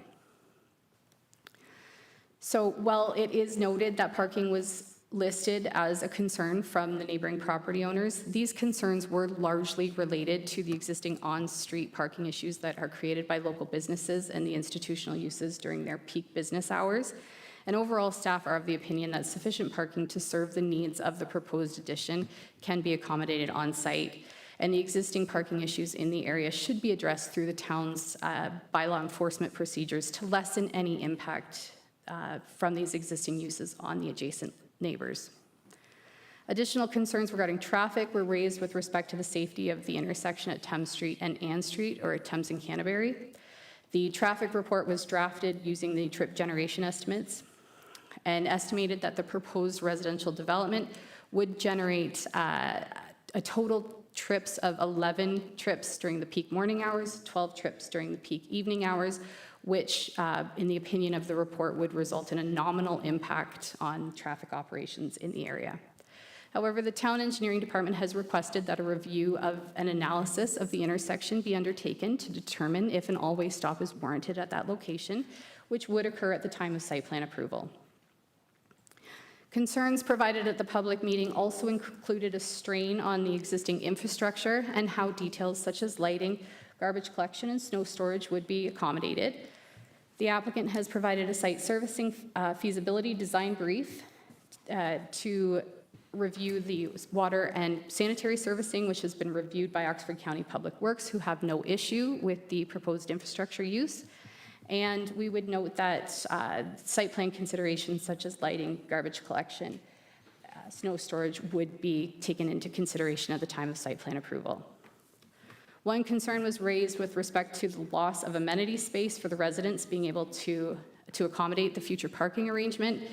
So to address this, the applicant did provide clarification as to where the amenity spaces would be relocated to, which is shown in this approximate area and here, stating that they would provide seating areas and garden spaces. And the applicant has indicated that they are proposing 49 square meters of amenity space per unit, which is in excess of the zoning bylaw requirement of 40 square meters. So overall, planning staff are of the opinion that the proposed amendment is consistent with the policy direction from the PPS and the official plan with respect to residential infill and intensification. And we're recommending in support of the proposal, and we have prepared a bylaw for council's consideration. Thank you very much. Are there questions of the report from council? Councilor Hughes, please. Thank you. Through you to Heather. So what would be, I know you went through and I just want to review it again, in regards to the accessibility parking spots. So there's only 5. Is there a minimum that they would have to, through the accessibility legislation from the province, that they'd have to be, I don't want to say forced, but they would have to have that many? Yes, through your worship to Councillor Hughes. The zoning bylaw reflects the AODA parking requirements, and they're required to provide, it's based on the number of parking spaces required. So in this instance, they're required to provide 3% of the of spaces as barrier-free plus one, which results in 5 required barrier-free spaces, and those would continue to be required.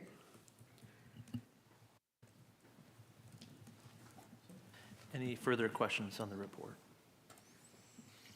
Seeing none, I'll call on Deputy Mayor Wilson, please. Moved by myself, seconded by Councillor Bowman, that the Council of the Corporation of the Town of Ingersoll receive report CP 2026-11 as information, and the Council of the Corporation of the Town of Ingersoll approve the zone change application submitted by Civic Planning and Design, Inc., 1000460-409 Ontario, Inc., for the lands described as Lot 7-10, Part Lot 100, Block 13, Plan 279, being municipally known as 210 Thames Street, to amend the existing Special Entrepreneurial Zone, EC7, to facilitate a 33 dwelling unit addition with additional site-specific provisions for height, front yard depth, and parking. Thank you very much. Discussion. Councillor Bowen, please. Thank you, Mr. Mayor. Not so much discussion, just a comment. I know that during Heather's report, she said that the intersection of Thames and Canterbury, the addition to this development would have nominal impact on that intersection. I just want to thank engineering for at least wanting to take a look at that intersection and do a study to see whether there's some way to rectify that intersection. Because even with the nominal increase, that intersection's always been a struggle. And I think this would just continue to impact that problem. So again, thank you very much for at least wanting to take a look at it. Further discussion? Councillor Hallerow? Yep, go ahead. Yeah, just to add to that reflection on the intersection, is it something that we have, what's the word? Do we have jurisdiction to put a stop sign there, or is that something that is county related? Town engineer. Yes, through you. We would have the jurisdiction to be able to put a stop sign there if warranted. There are guidelines from the Transportation Association of Canada manuals that we use to assess the safety of these intersections. So that'd be the criteria that the developer's engineer would look at, that taking into account traffic volumes and sight lines and collision history at that intersection to make a recommendation. Councillor Hughes? Yes, thank you, Mayor. This is just a comment. I'm glad that the proponent has consulted with the residents in regards to the common space for them. I know there was a bit of a concern about having it in that area, but hopefully they will make sure that people aren't going to be peering in through that first floor windows of those residents there as well. But like I said, at least there was some consultation and some listening, and to come forward with that onto this new plan is excellent. Is glad to hear. Councillor Van Kootenbos. Just want to say thank you to planner and everyone for hearing all of the comments. And I appreciate, Heather, you bringing all of those comments back and giving us a breakdown of where things were going in the end. And so I do appreciate that. And I really hope that we do look at that intersection. I was at the funeral home today and witnessed an accident that just about happened right in front of me. And it's honestly, people need to slow down coming down that Thames Street south lane. But it's just, I mean, it wasn't even slippery out today, but honestly, one more second and we would have had another accident. And I was on my way to a funeral. We just don't need any more deaths in this town. So thank you for engineering to look at it as well. Thank you. Further discussion? I'm in support of this. I think this is the kind of development that we've been hoped for and to see happen. And I want to say that I want to was hoping to see some more people that were here last time, because that's what the process is for, is to have those comments made. And you can see in the report where they were taken into consideration, and it helps inform council on their decision, but as well as made changes to the development for the betterment of, for those who are living there. Now, is there going to be no impact to the surrounding community? That's impossible to have happen when you have any sort of development. There's a change in the neighborhood. But from a planning perspective, there is no expectation of privacy when you're facing a road. There's a sidewalk in front of the thing where people walk by. There's roads where there's that there. But I think that there is an attempt to try to mitigate those concerns, and at the same time provide drastically needed housing in that area that is walkable and serviceable to members of our community that need that. Again, across the road, not only in that current apartment building, but across the road on Thames Street, there's a very multi-story building as well that's multi-residential. So I think that I'm satisfied that the concerns that were raised, which I thank everybody for bringing those forward, that's what the process is for, so they can be considered and make sure there is no adverse impacts that are too great to be, to make it detrimental. But I don't think that's the case here. And I think that the parking has been considered. Obviously, parking's a tricky one right now. We'll be dealing with a report later that on. There is certainly a lack of respect for local planning and the realm of parking, so it's tricky to have that local view of what parking needs are, especially in a community with no transit or thing. I am confident in this one, though, that walkability is there, especially where it is located, that's feasible. Maybe not so much in what was considered by the OLT, but I'll leave that. So I think that hopefully this will see this go forward and actually be constructed, because that is 33 additional units right in our downtown core, where our plans have all envisioned them to be. So it's good to see something that fits with that as well.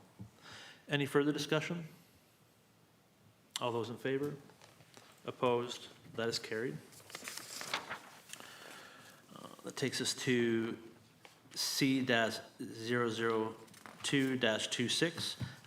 Parking permit policy proposal, and I will turn to the clerks for the report on that, please. Thank you. So this report seeks council's preliminary approval to move forward with a comprehensive parking permit policy for the downtown core, building on the recommendations of the Paradigm Parking Study and aligning with the recently adopted Downtown Enhancement Plan. So at a very high level, the report responds to continued pressure on downtown permit parking by proposing 2 key changes. There are a number of changes in there, but I'll highlight the key changes here. First, staff are recommending an expansion to the current permit parking supply, primarily through the addition of 9 permit spaces in the Market Lane lot with an alternative or complementary option to convert spaces in the Oxford Street lot south of King Street. Second, the report proposes the introduction of new permit categories, so daytime, overnight, and we currently have 24-hour permits, to better match how parking is actually being used and hopefully make more efficient use of those spaces. The intent is to improve utilization of existing spaces, increase flexibility for residents and employees, and support downtown living without increasing the physical parking footprint in the downtown core. The proposed approach is also drafted in a way that is straightforward for the clerk's staff to administer and manage through existing staffing and resource availability. Council is not being asked this evening to approve the final policy tonight. Rather, we are seeking direction to draft a detailed policy, including pricing, administration, enforcement, and eligibility criteria, and then return to council with that policy after consultation with the BIA. They have a meeting later this month, so any direction given will be forwarded to them. And we are proposing that any approvals be administered on a 1-year trial basis so that we can collect that data, identify what's working, what's not working, any gaps, and bring that back to council for a reassessment after we've piloted this for a year. So the recommendation before council is just to receive the report, and if you're so inclined, to approve the establishment of additional permit spaces in the new location or locations and numbers as directed by council, and to have us bring back a permit policy based on this discussion this evening. So I'm sure there will be lots of discussion and happy to answer any questions. Weird. Questions of the report? Councillor Hallery, please. Thank you, through you. So the question I have is on Oxford Street, Oxford Lot North here, there's only one accessible spot for parking. Have we identified any other spaces where there is accessibility included in the planning for those extra slots? Are you referring to the Market Lane lot? There's 3 accessible spaces in there, I believe.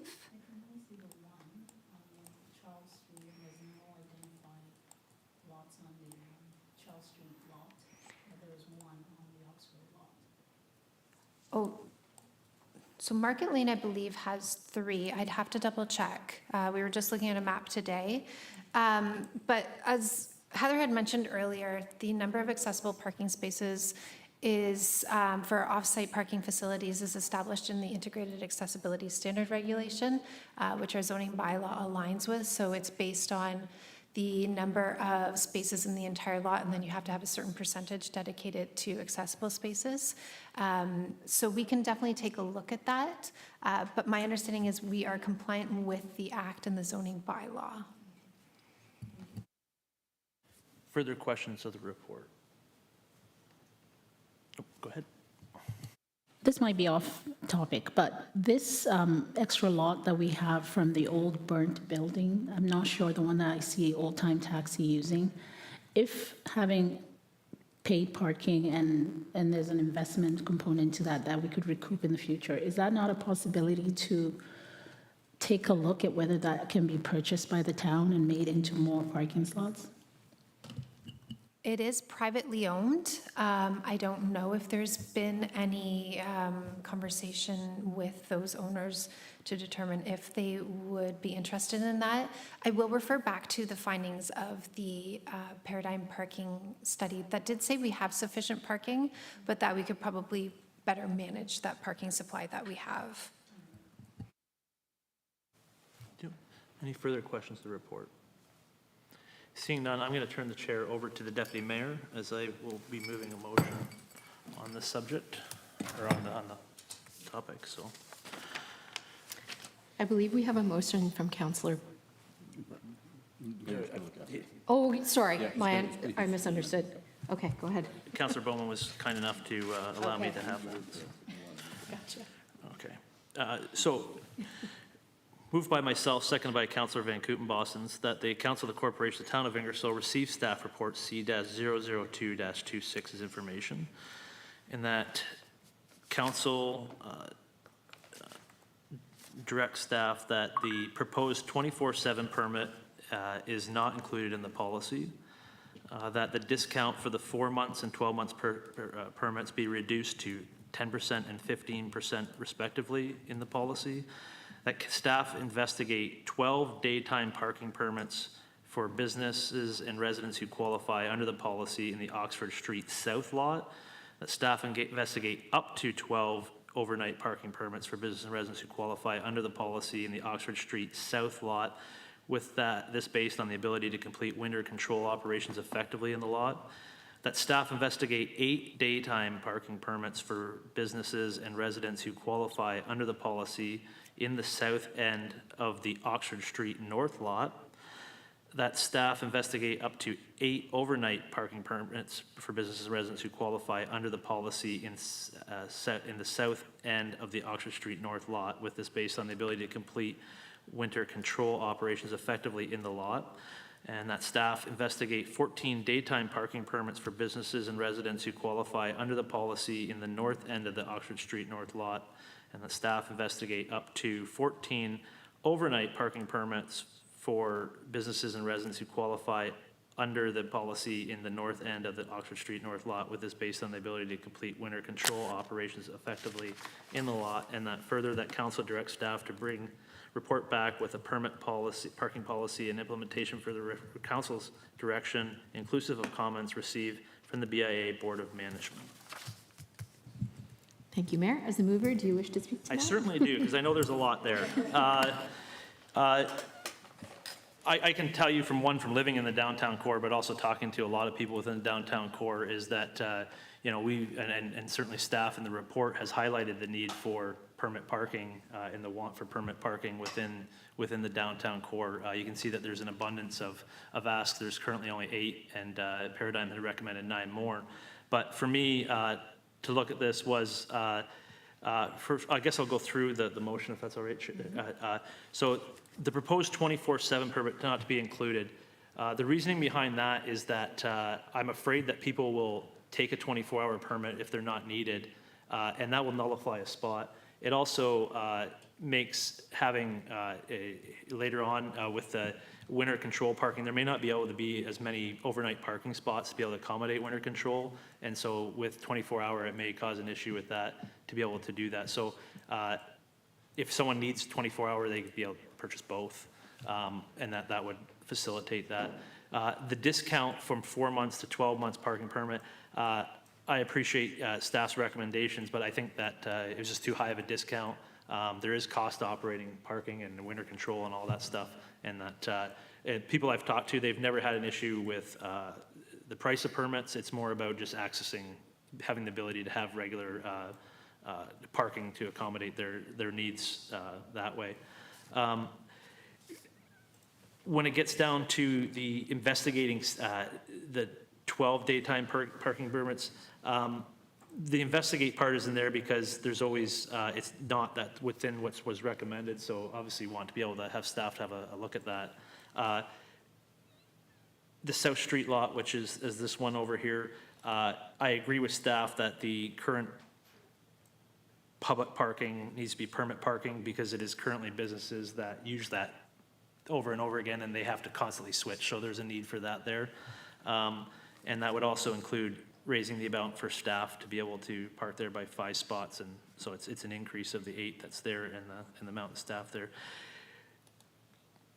The staff to investigate up to 12 overnight parking permits, again, to be able to have effective winter control, you may not be able, there's only 9 parking spots in a row, and so to have effective parking control, plowing control of that lot, the current recommendation is to have just the far row be permanent parking spaces. The issue I think with that is that when do they ever be able to get cleared, because they usually clear the lot at night, so they have to be able to move that area.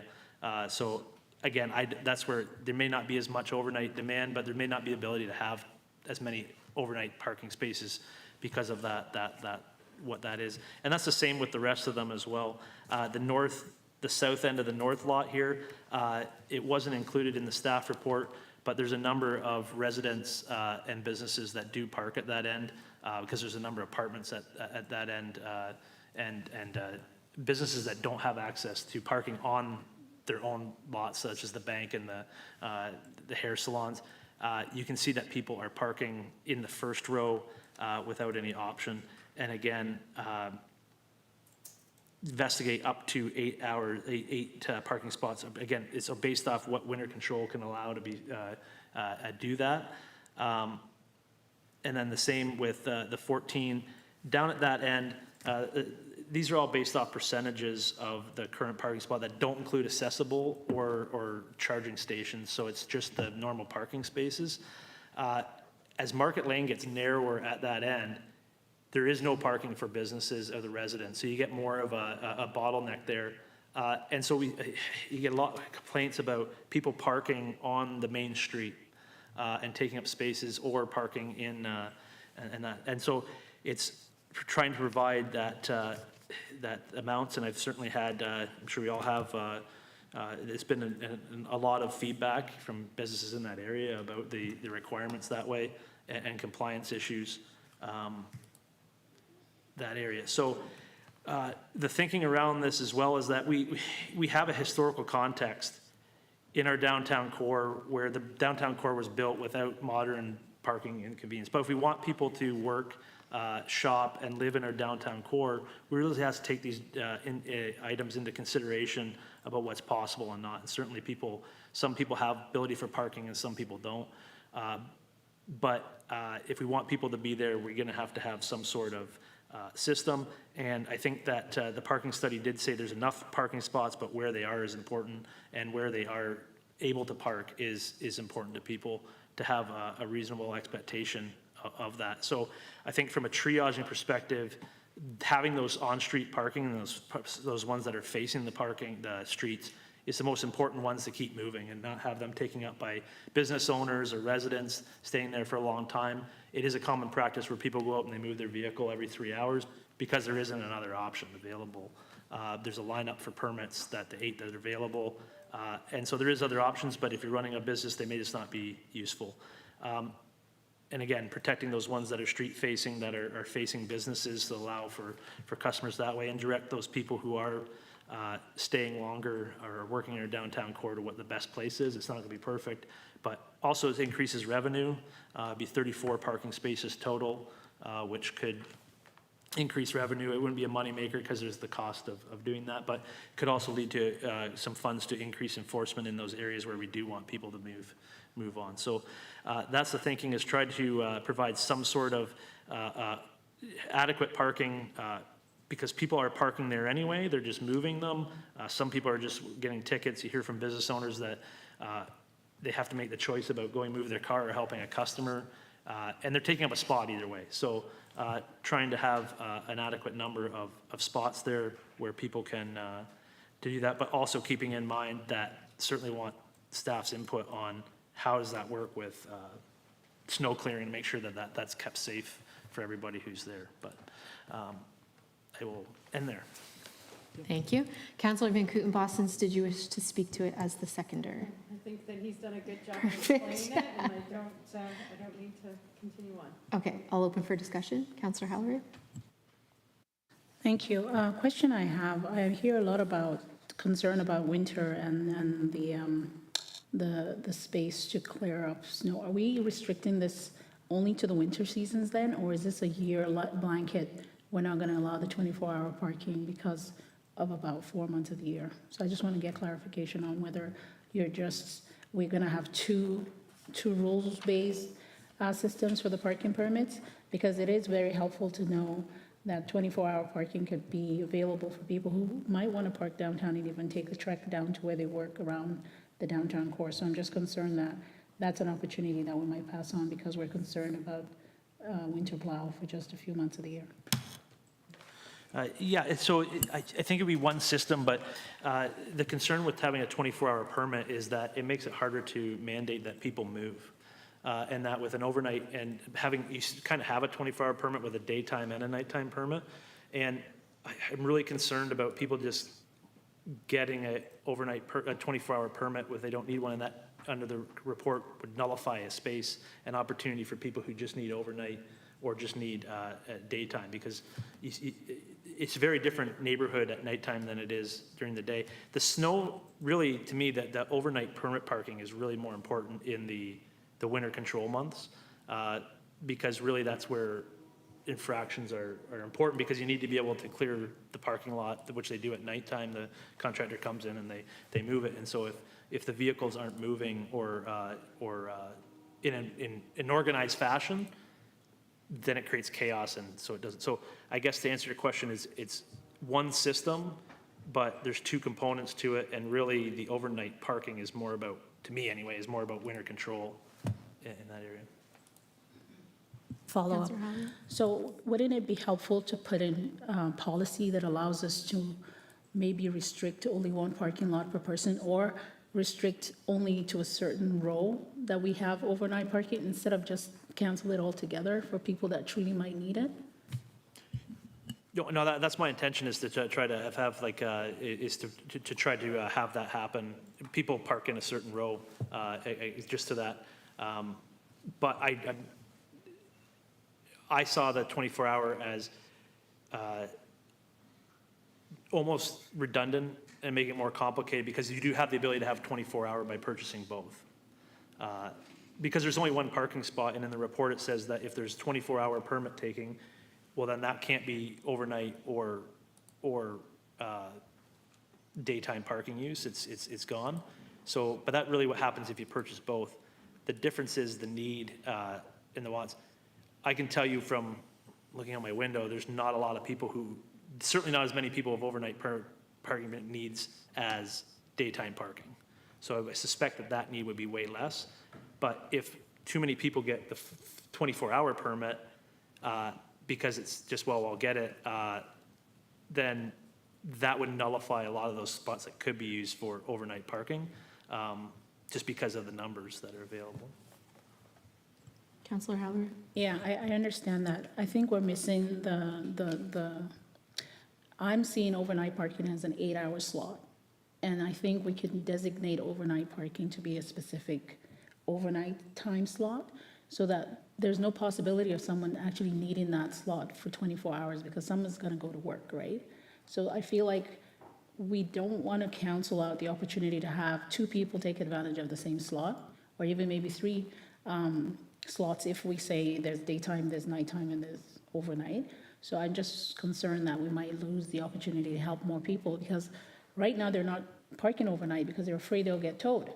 But there might be people that just come out comfortably to buy those and then take advantage of that because people do work night shifts and they do leave in the morning and leave that space for the daytime. So I'm thinking we kind of have to be a little bit more open-minded as to how we enforce the night instead of just blanket it out completely. Thank you. Sorry, if I could, I think we're on the same page. I think we really are. That's what I'm saying is that we're getting, there's the 24-hour permit, which would be for the whole, you could park anytime. But what I'm proposing, just get rid of that, and if someone wants to park 24 hours, they can buy a daytime and a nighttime, which capitulates 24 hours. But you buy a nighttime, it goes from 6 p.m. to 6 p.m. to 8 a.m., which would take you all night. So I think we're on the same page. Like, I agree with you 100%. Yeah. Councillor Bowman? Thank you. I'm going to have to support the motion.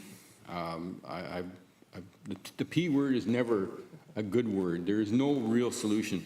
And I think I've been around long enough that I think I've seen every scenario play out. But as we encourage our downtown to grow, just not business-wise, but apartment-wise, for affordable housing or residents so we can fill up and have some pride in our downtown, we have to look at something. And I think the mover has got an idea that could work. Whether it's going to be a perfect solution, Councillor Halleru, absolutely not. There's nothing that's going to be perfect. But at least we can try something and maybe help out some of those that do live downtown that don't have any place to park and maybe have to go to another lot farther away. I know I wouldn't want to, live downtown and have to walk 3 blocks to park my car in a lot that's overnight parking if I could get a permit and be able to stay close. And not only that, it would maybe help keep our clusters together, as the mover has said. Then the snow removal is a lot easier if everybody's in one spot and not scattered all over the lot. I think it's an idea that's worthy of some merit. Any further? Oh, Councillor Hughes. Way over on this end. Will there be an increased enforcement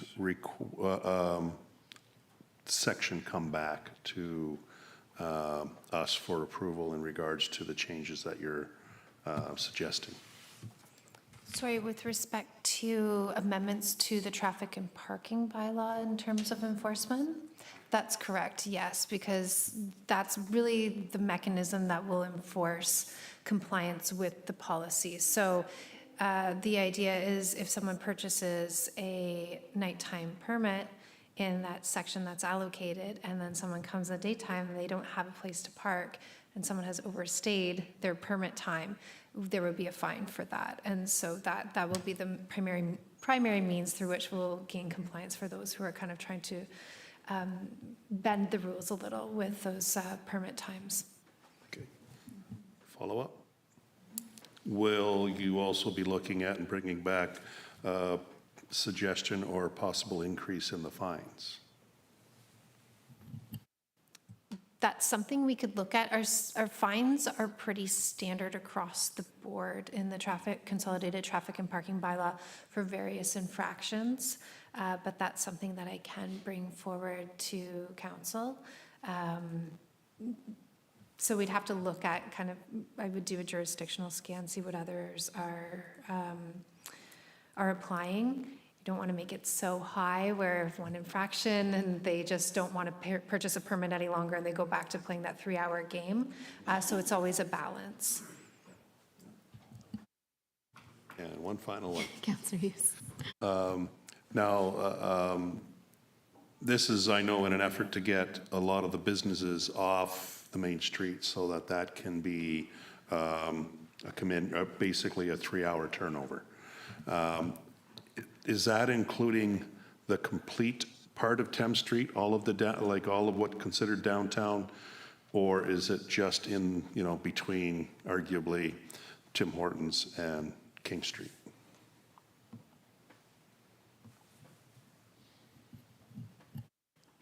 I'm sorry, I'm trying to understand your question. I apologize. I don't think.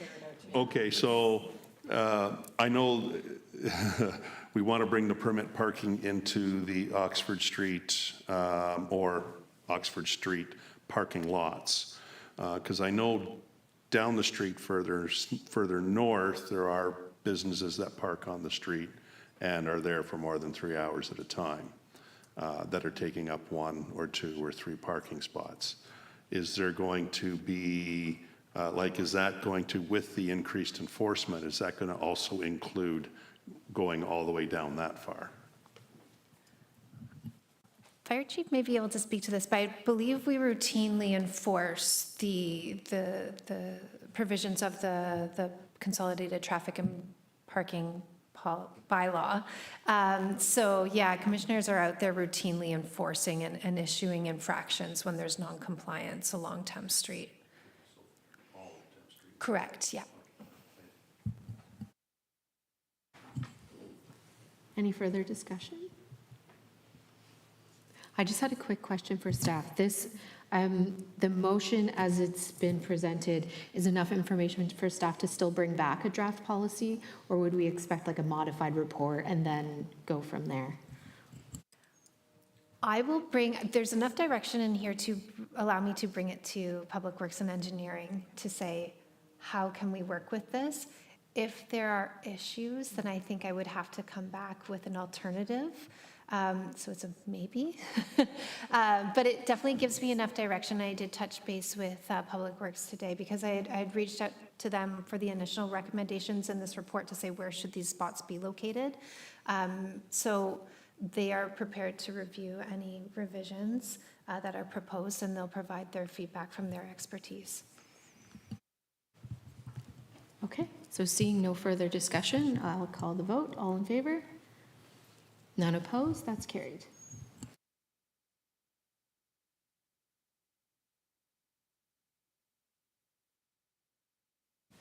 Thank you. We're now getting gray hairs as well as Councillor Bowman. Yep. He's on to no hairs, but on parking issue. So let's. We'll take us down to C-003-26 paratransit contract services. I'll turn that over to our clerk, please. Thank you. So this report seeks council's approval to award a 36-month paratransit services contract to Old Time Taxi, covering the period from January 1, 2026 through to December 31st, 2028. The town has provided subsidized paratransit services since 2003 through licensed taxi operators with accessible vehicles here in town. With the current contract expiring at the end of 2025, we issued a request for quotations in accordance with our procurement bylaw, and the RFQ was circulated locally to our 2 licensed taxi operators here in town and posted publicly to bids and tenders. We received 3 submissions that were evaluated based on cost per trip, service capacity and reliability, and then accessibility compliance. Old Time Taxi received the highest overall score. Their pricing reflects a modest 2% increase over current rates and is significantly more competitive than the other submissions that we received. Through the deputy clerk, staff also consulted with the Accessibility Advisory Committee and distributed a satisfaction survey to registered users of the paratransit system. While responses were limited, no material service issues were identified that would warrant changes to the existing service model. Given the competitive pricing, demonstrated capacity to deliver the service in town, and accessibility compliance, staff are recommending that council approve the award of this contract to Old Time Taxi, and we have drafted a bylaw and an agreement that is attached to the agenda. And I'm happy to answer any questions. Thank you very much. Questions of the report? Councillor Hallerow, please. Thank you.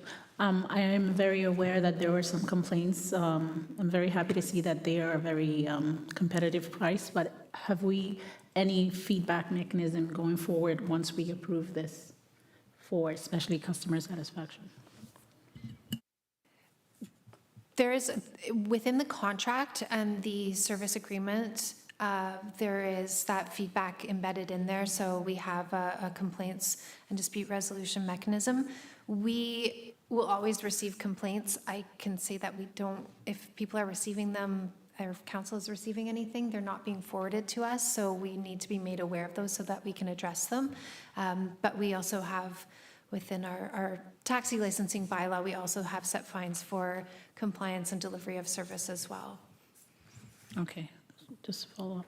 So we just need to make sure that our community is aware that to enhance services and to keep satisfaction high, that they need to engage directly with council or with the clerk's office? Our request is if council receives any feedback, please direct them to us so that we can document it, track it, and take action and follow up with those individuals. All right, thank you. Further questions? See none. Councillor Hudson, please. Thank you. Moved by myself, seconded by Councillor Hughes, that the Council of the Corporation of the Town of Ingersoll receive staff report C-003-26 as information, and that Council approve the award of the 2026 to 2028 paratransit service contract to Old Time Taxi, and further that the mayor and clerk be authorized to execute the contract as attached by bylaw 26-5437. Thank you very much. Discussion? All those in favor? Opposed? That is carried. Okay. That takes us down to C-004-26, and I will turn that over to the clerk again, please. Thank you. So this is really more of an informational report that presents two bylaw amendments that have been mandated by the Ontario Land Tribunal, so the OLT. In response to two appeals that went to the OLT, the tribunal has issued decisions which result in two specific bylaw amendments for the town to our zoning bylaw. So one establishing parking rates for the subject property and the other establishing a zoning classification. Under the Ontario Land Tribunal process, council does not have the authority to amend, reject, or negotiate contents of a bylaw that have been ordered by the tribunal. So council's role in this is strictly procedural, sign bylaw numbers, and then the mayor and I will sign off on the bylaw, and then they will be enacted. So the attached bylaws to this report have been prepared in accordance with the tribunal's decision dated September 22nd, 2025. You will not see them noted in the bylaws section of the agenda because, again, council doesn't have the approval authority for these bylaws. So happy to answer any questions on that one as well. Any questions on the report? Deputy Mayor Wilson, please. I realize the planner's not here, so if staff can't pull it out of a hat, that's fine. But could you remind me how different this is from what would have been in the bylaw? Just obviously out of curiosity, I know there's nothing we can do, but I'm just curious how different they've enforced compared to what would have been supported by council. I'm not sure I'm going to get the specifics right on this. We, of course, we took this to the OLT and we tried to fight that. I believe we got down to a 1.19, and we were talking about, I think our original numbers were 1.5 or something. Do you recall, Matt, off the top of your? From 1.25. So we had felt strongly we would be successful. We put in a valiant effort, and it's difficult to see this happening and being told what to do by the OLT. This is the world we currently live in, and this is something we face all the time with planning applications. And I think it's something that the public doesn't always realize is difficult, is that you are not the only deciding body in some of these planning issues. And sometimes what you believe is good planning can be second-guessed by the OLT. And we've seen a number of these where they get approved at something more, trying to say it nicely, more developer-friendly than what we may want. Further questions? Councilor Hughes, please. I'm twitching as I read this. Moved by myself, Councillor Hughes, seconded by Councillor Helleroux, that the Council of the Corporation of the Town of Ingersoll receive staff report C-004-26 as information, and that the mayor and clerk be directed to sign bylaws 26-5438 and 26-5439 as attached to this report. Thank you. Discussion.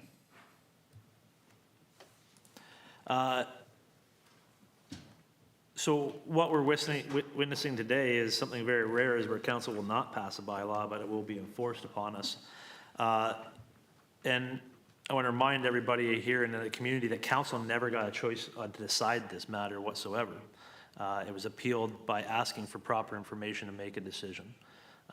Personally, I think the OLT erred in that they should have brought it back to us to make a decision prior.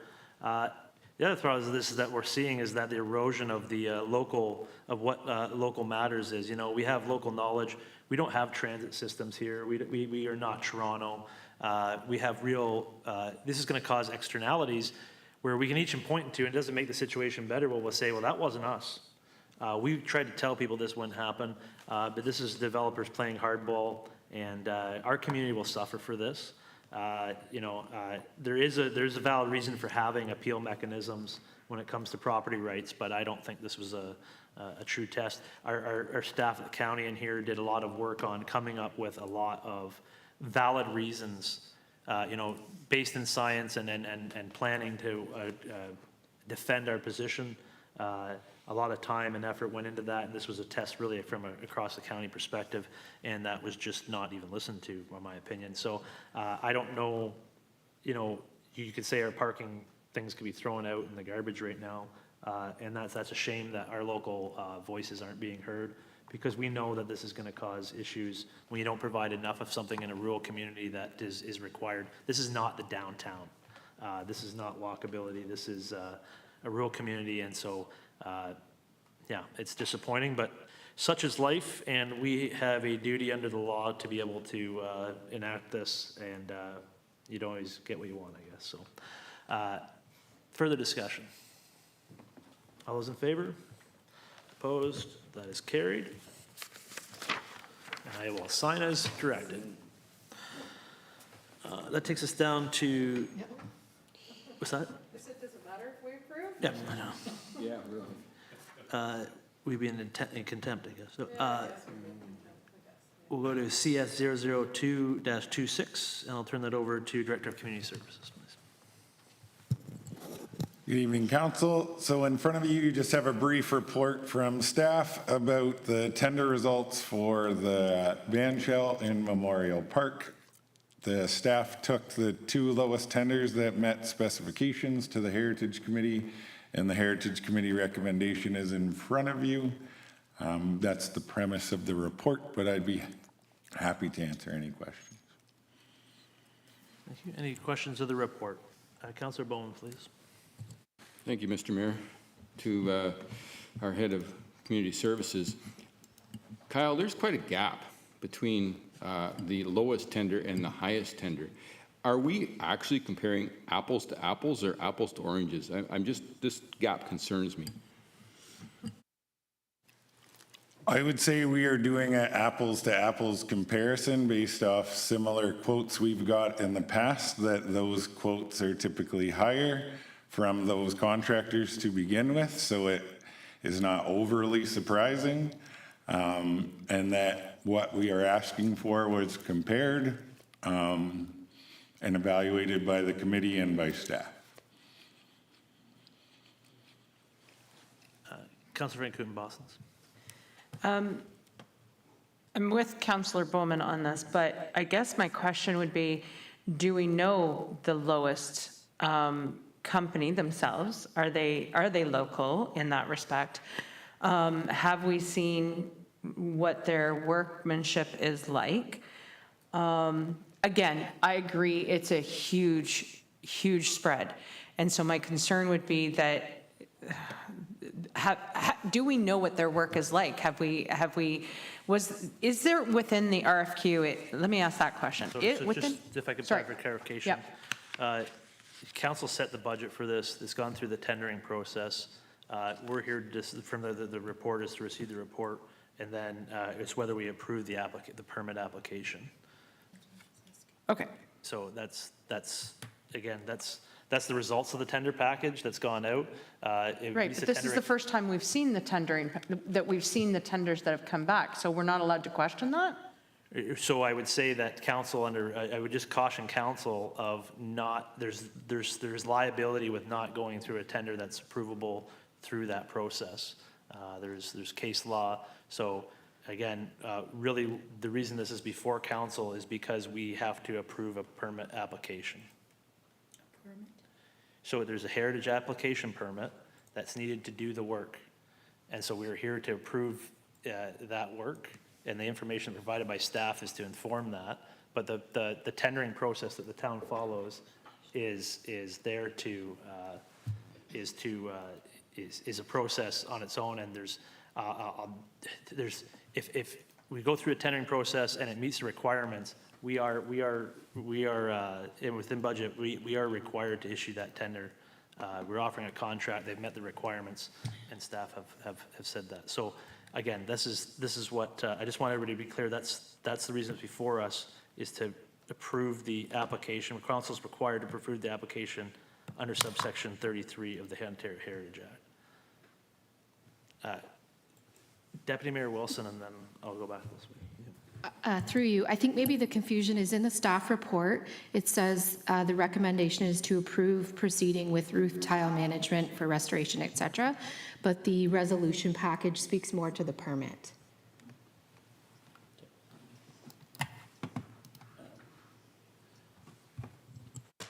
Maybe that, yep.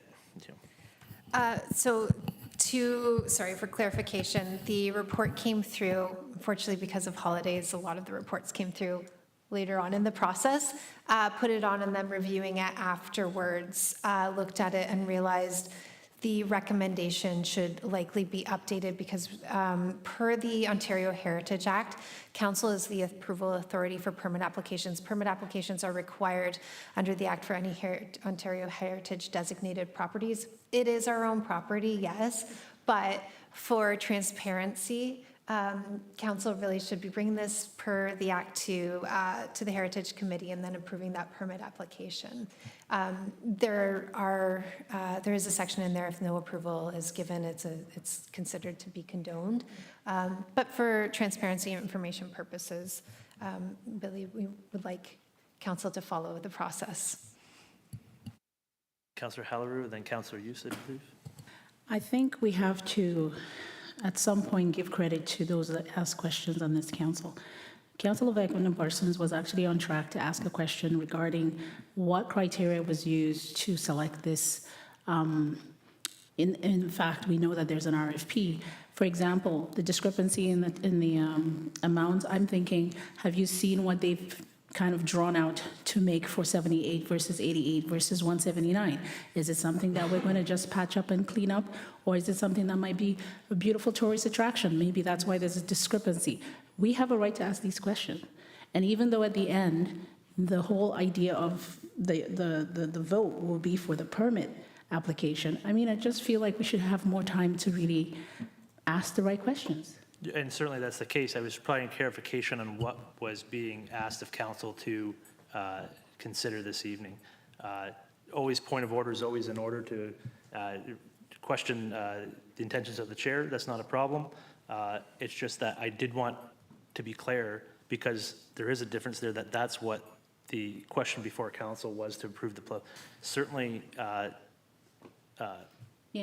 question is there, but again, there is I just want to inform council, there is a requirement that that is not the intent of this report. But for council is that there is information there and you're allowed to ask questions on that. Yeah, but the intent was, we were talking about the construction quotes that were received and why there was discrepancy and was just another way to ask and get clarification on that question. And I hope maybe she can carry on and finish. I really was interested in what kind of questions she was going to ask, and I feel like we should just be able to speak to those questions and then come down to what it's about, rather than kind of shut each other down. Sorry, I take offense to that. I wasn't trying to shut anybody down there. It's my job as the head of council to inform council and offer them advice, and that's what I was doing in the situation, so people have clarity. After that, anybody's free and clear to ask the questions relevant to the report that they see choose. So with that, Councillor Hughes, if I could, I'll go back to Councillor Van Kooten-Bosens. Thank you. Sorry, and I do feel like I was shut down, sorry, and no, and that's okay.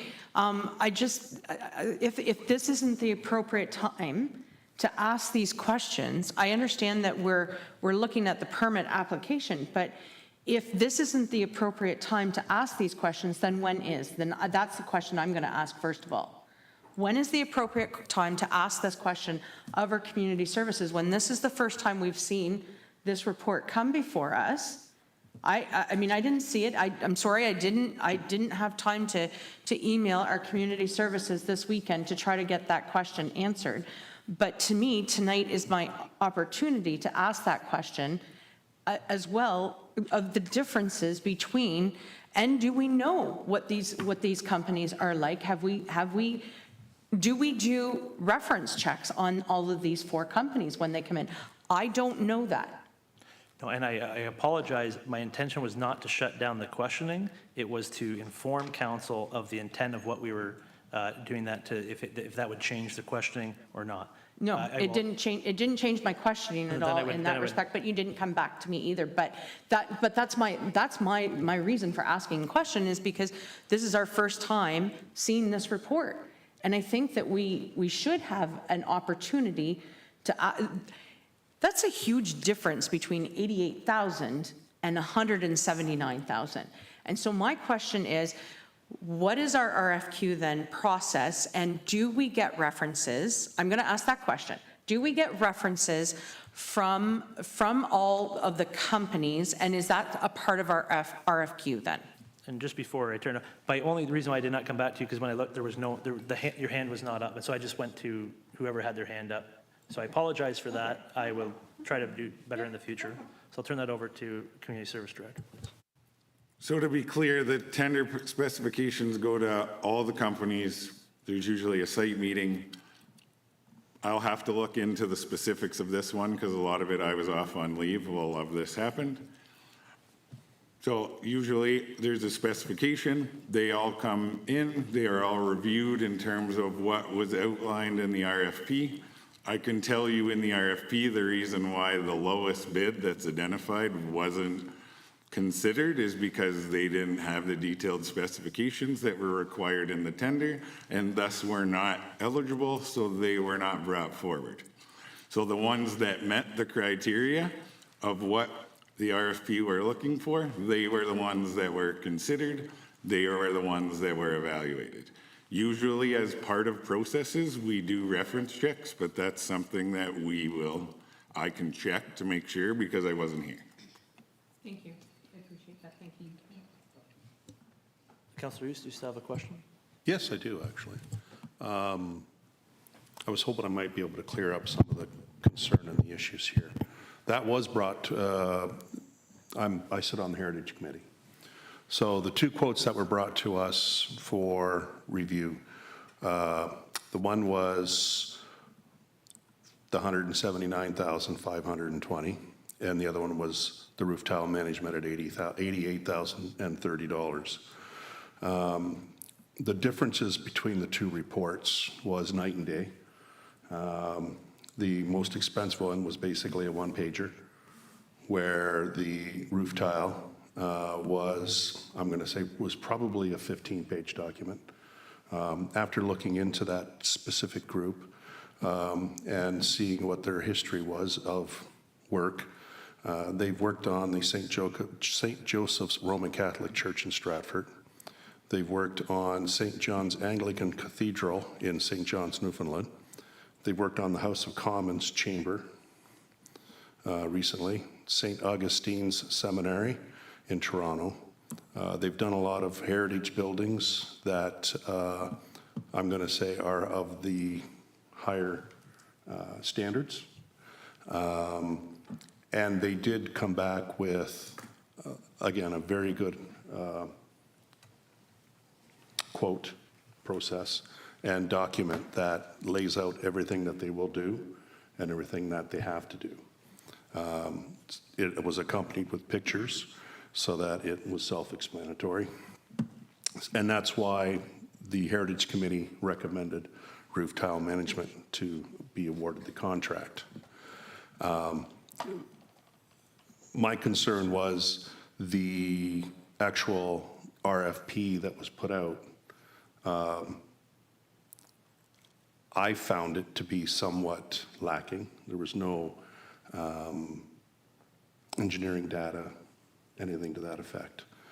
I think that should be looked at more so than the differences. They justified their costs, they justified the repairs, and they justified the expenses through their proposal. So, like I said, we did look at it. There's a lot of open-ended items in the proposal, the request document. As I said earlier, there was no engineering data. So it was difficult for, I would say, if I was somebody that was applying, sending in an RFQ, or sorry, sending in a quote, it would be difficult to really stipulate an exact cost. And we felt that the Roof Tile Management Group at least endeavored to kind of explain that on what their repairs would be. I can't speak as to why there is such a huge discrepancy, you know, or let's say $90,000 difference. But from the proposal aspect, Roof Tile Management definitely shone above everybody else. And their history of previous works is definitely substantial, especially the House of Commons chamber. And just sitting here, I'm just viewing some of the work that they've done in the chamber, and it's, you know, obviously it's federal government. They're not going to be putting boards up and having nails sticking out. But that was the main reason why the Heritage Committee recommended Roof Tile Management. I hope that clears up some of, again, I can't comment on the discrepancy in price because I'm not in the mindset of the highest price or even the next two, but looking into the Roof Tile Management, it looks like they are the best people for this particular job. Any other questions of the report? Seeing none, Councillor Hallery, please. Thank you.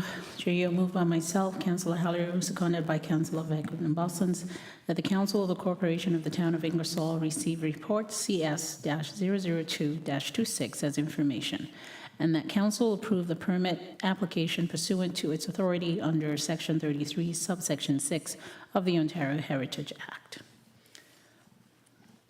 Thank you very much. Discussion. May I speak to that? Councillor Hallery, please. Thank you. I want to really thank Councillor Hughes for that explanation. Our experiences at the table here really bring a lot to decisions we make, especially when it comes to spending money. I'm very seriously happy to see that there were pictures, there was proof that accompanied just the, you know, as a supply chain professional, when I put that hat on, I'm thinking data, I'm thinking the pictures, I'm thinking ranking system of how we choose people that we spend money on. And I see that there was an approval of the 88,000 that was kind of closer to why they picked that, with proof that their job was really good. So I definitely support this motion, and I'm very proud that this ban shell project is finally underway. Thank you. Thank you. Further discussion? All those in favor? Opposed? That is carried.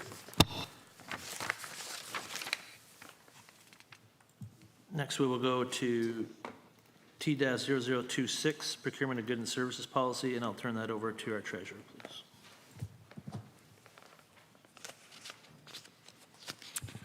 Thank you, Mr. Mayor.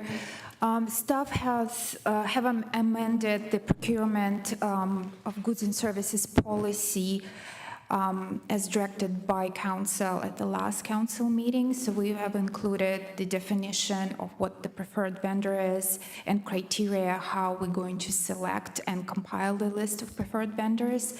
So the policy is before council, and I'm available for any questions from council. Thank you very much. Questions of the report? Seeing none, I'll call on Councilor Van Kooten-Boston, please. Thank you, Mr. Mayor. Moved by myself and seconded by Deputy Mayor Wilson that the report T-002-26, Procurement of Goods and Services Policy and Bylaw Update, be received as information, and that Council approve the amended Procurement of Goods and Services Policy, and further that Council adopt Bylaw 26-5440. Thank you very much. Discussion. I thank staff for providing the clarity and for the preferred vendor there. There's certainly more clarity there for the people that use it and administer it. So, yeah, thank you very much for that. Any further discussion? All those in favor? Opposed? That is carried. All right. And that turns over to T-003-26, and the 2026-2027 mayor's budget, and I'll turn that over to our treasurer as well, please. Thank you, Mr. Mayor. I'm pleased to provide an overview of the 2026 mayor's budget, including key financial impacts, and also I will try to outline the procedural steps. I may require clerk's assistance for review and adoption under the Strong Mayor framework. To support council review, staff presented a recommended 2026-2027 budget in advance. So we've had a couple of meetings to review the budget, to propose amendments, allowing council to ask questions and consider those potential amendments. So we received a number of amendments at the last meeting. They were all adopted and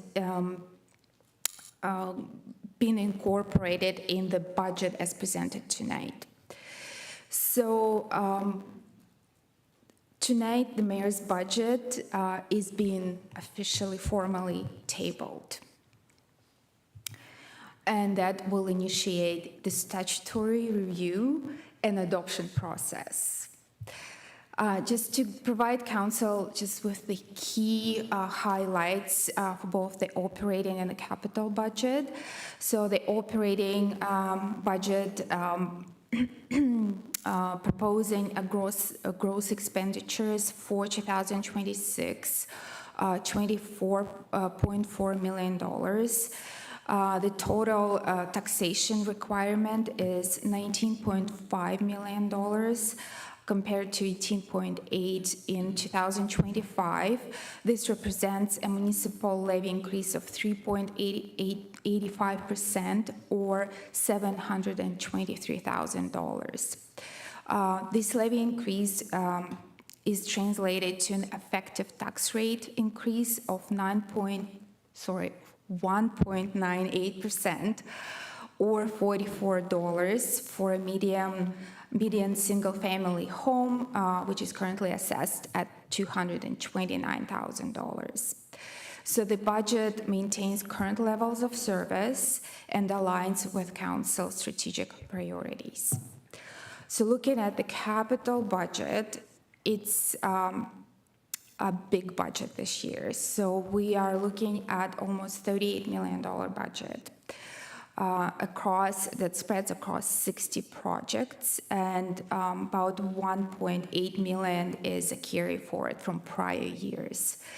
So the funding sources include reserves, reserve funds, grants, fundraising, donations, and little contribution from the county towards one project at this facility.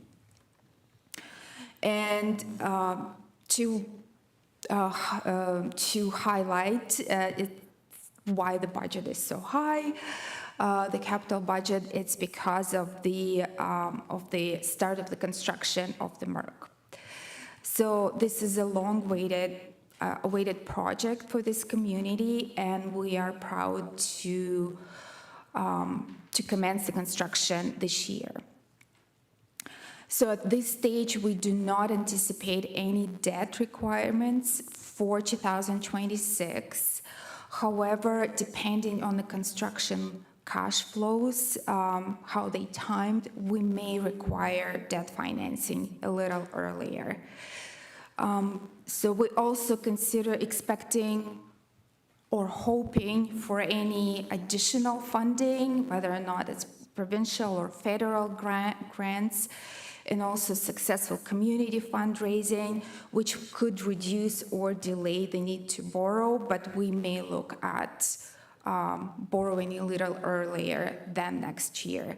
We will continue to monitor the construction progress, funding opportunities, and cash flow needs closely, and will report to Council throughout the year. So looking at procedural steps. So tonight begins the countdown of the 30-day amendment period. During this period, Council may propose further amendments to the Mayor's budget, and of course, Council has the opportunity to shorten that period. If Council proceeds with the 30-day period, amendment period, that would also initiate a veto period of 10 days. When the Mayor Council may override the mayoral, sorry, I got all confused. So if amendments are passed, the Mayor has 10 days to override, to veto them. And then Council has another 15 days to override the veto. It's super confusing. If I am wrong, I would like the clerk. Okay, I'm good. I'm doing And maybe if I could just chime in there, Irene, I appreciate that you are explaining this. This is troublesome for all of us. And so we appreciate it because it's hard to understand. So I hope everybody's wrapping their head around it. We're all struggling with this. This is a better process brought to you by our Premier. So yes. Clearly less red tape in the world. So thank you, Irene. You're doing a great job. Okay, and because it's so confusing, staff is recommending if Council can look at possibility to shorten the amendment period at tonight's meeting and hopefully deem the budget adopted. And I'm available for questions. Thank you for your patience. So I just wanted to speak to this before we get to questions, because I actually despise it says mayor's budget, because it's council's budget. And that was the whole process behind going through and the direction to try to make it that.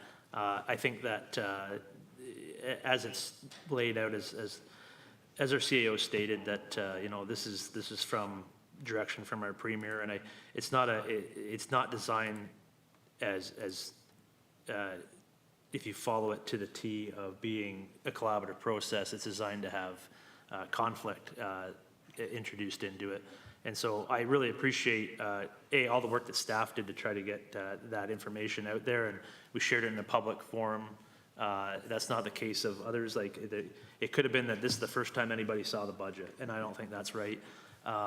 And I appreciate all the input from council and the time spent to understand the budget, just like we normally do, because our system worked that and from being on council before, we're all elected to a position here.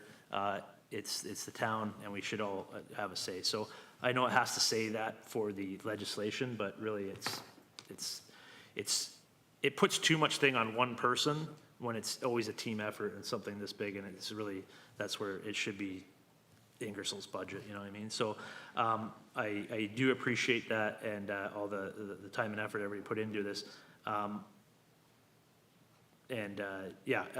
Again,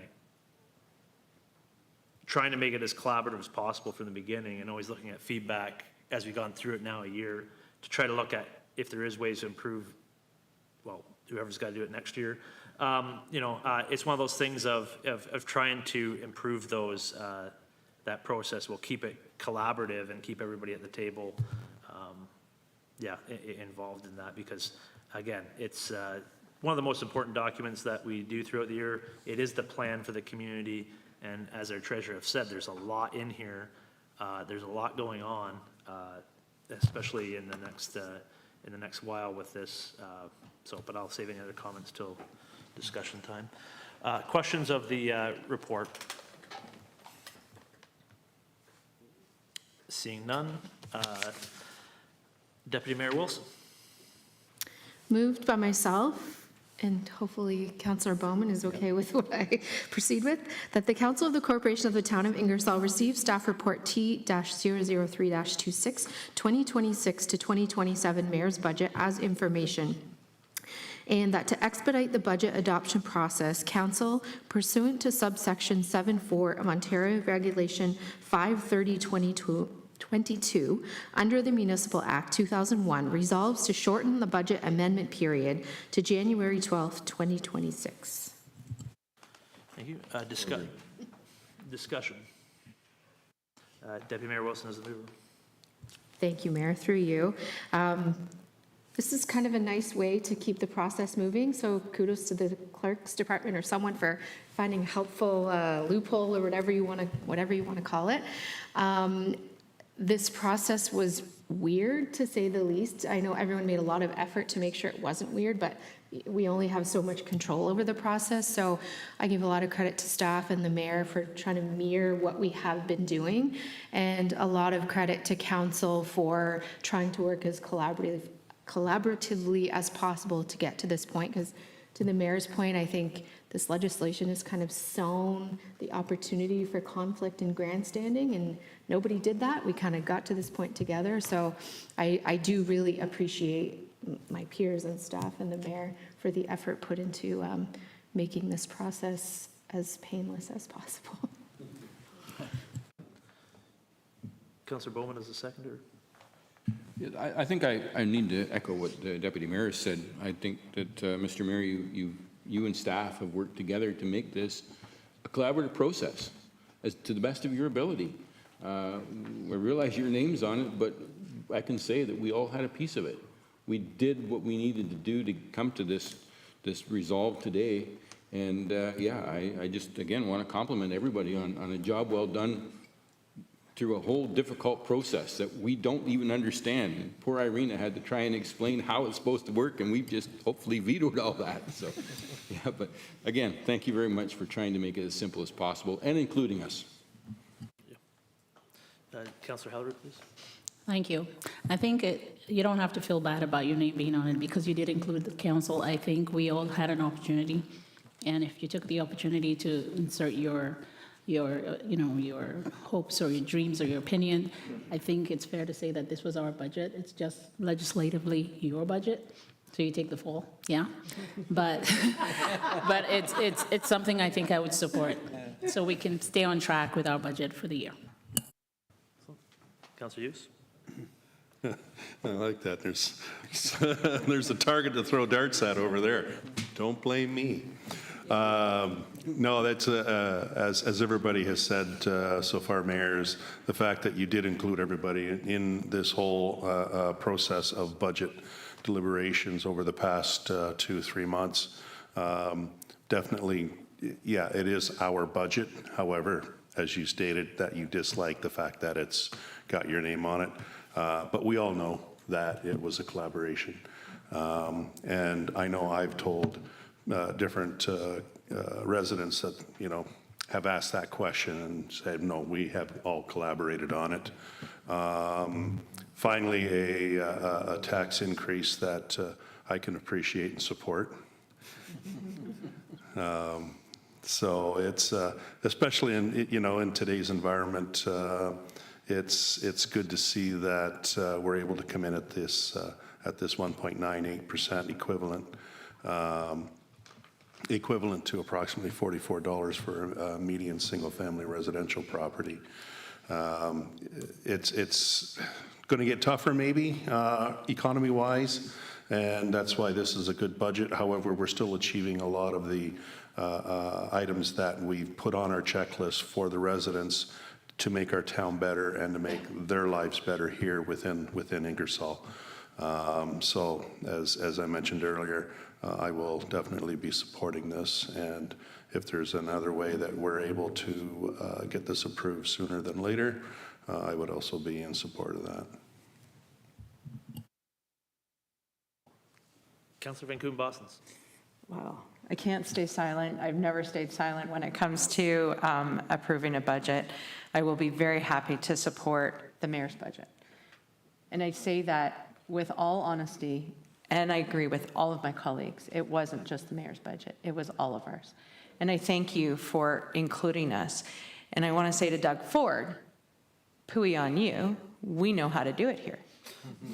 We do, 100%. And it's because we have amazing staff who said, okay, this is not how we want to do business, and we want to continue under your leadership, Mayor, to continue to do the business that we were elected to do.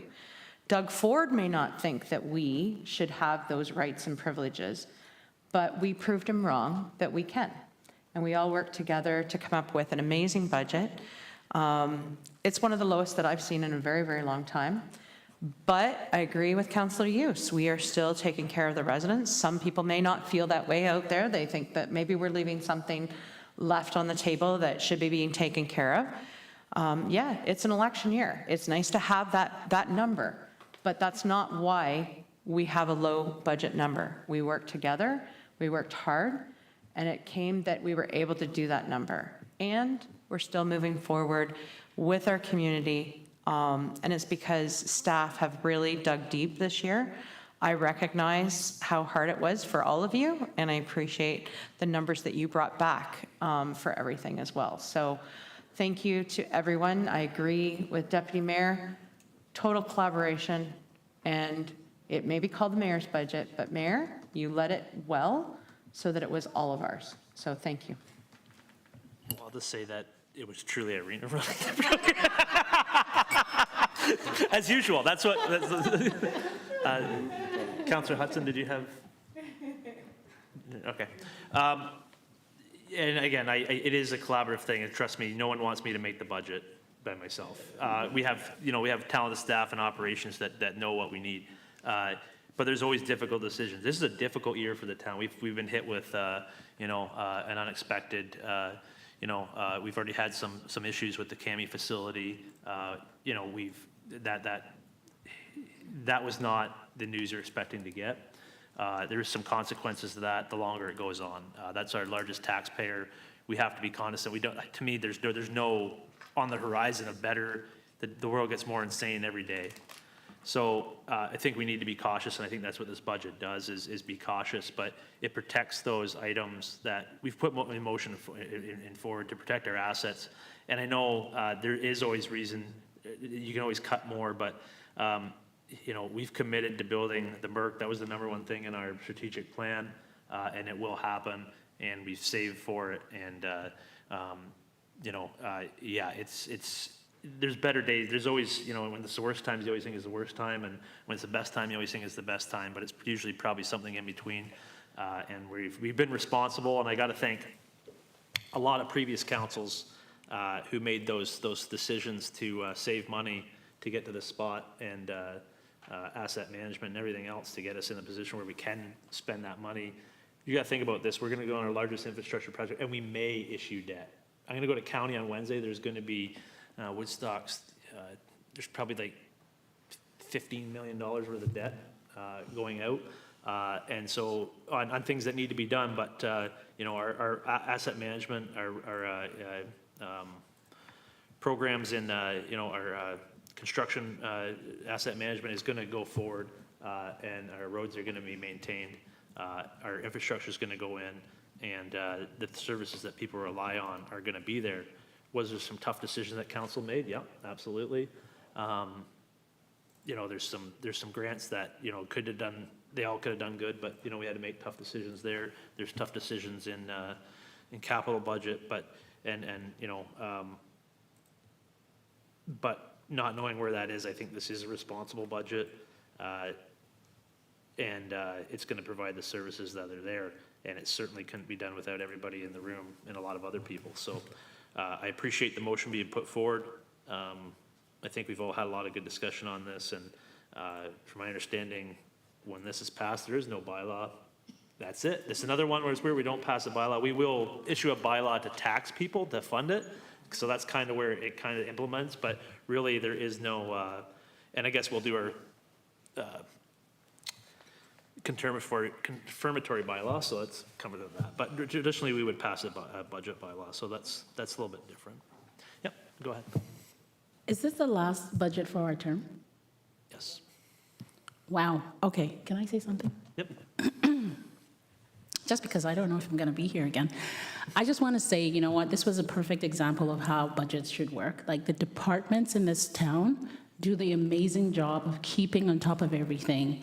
The reports you bring to the table make this budget very easy. And I just want to say, this is a perfect example of how a lot of places should work. That revolving budget that we started, that gave us an, you know, futuristic view of what we're doing, that was one of the best things I've experienced here. So I want to thank you all for the work that you do, because you're definitely what makes this budget easier. Thank you. Absolutely. The other thing I do want to highlight, though, is what we heard from the treasurer today. This is a plan.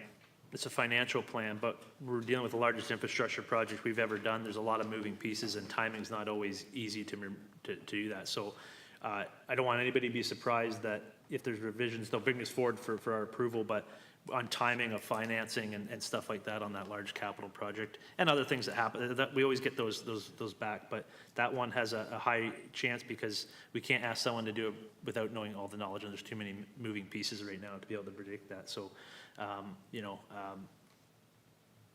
we all know that Irene and her finance staff are going to do everything they can not to issue debt and to have, you know, different options, but that's something that may come back, and how that's financed because of timing. So, but that's it really, you know, this council, as Councillor Halleru pointed out, this is our last budget. We've checked those boxes off on as our duty as this term. So, and I think we can all be proud of those budgets.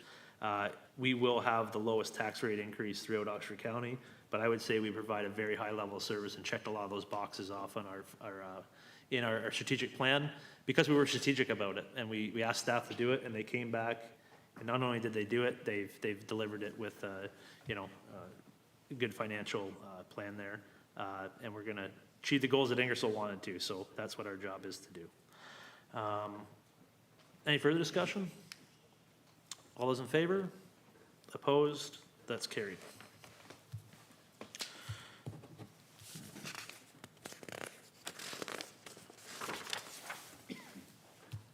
Okay, we'll go on to correspondence. Number 23, Township of Zora rural school closures. Councillor Bowman, please. Thank you, Mr. Mayor. Moved by myself, seconded by Councillor Hudson, that the Council of the Corporation of the Town of Ingersoll receive the correspondence from Township of Zora regarding rural school closures as information. Thank you very much. Discussion? All those in favor? Opposed? That's carried. Councillor Hudson, the Township of Zora received correspondence from Soil Health Canada. Moved by myself, seconded by Councillor Hughes, that the Council of the Corporation of the Town of Ingersoll received the correspondence from the Township of Zora regarding soil health in Canada as information. Thank you very much. Discussion? All those in favor? Opposed? That's carried.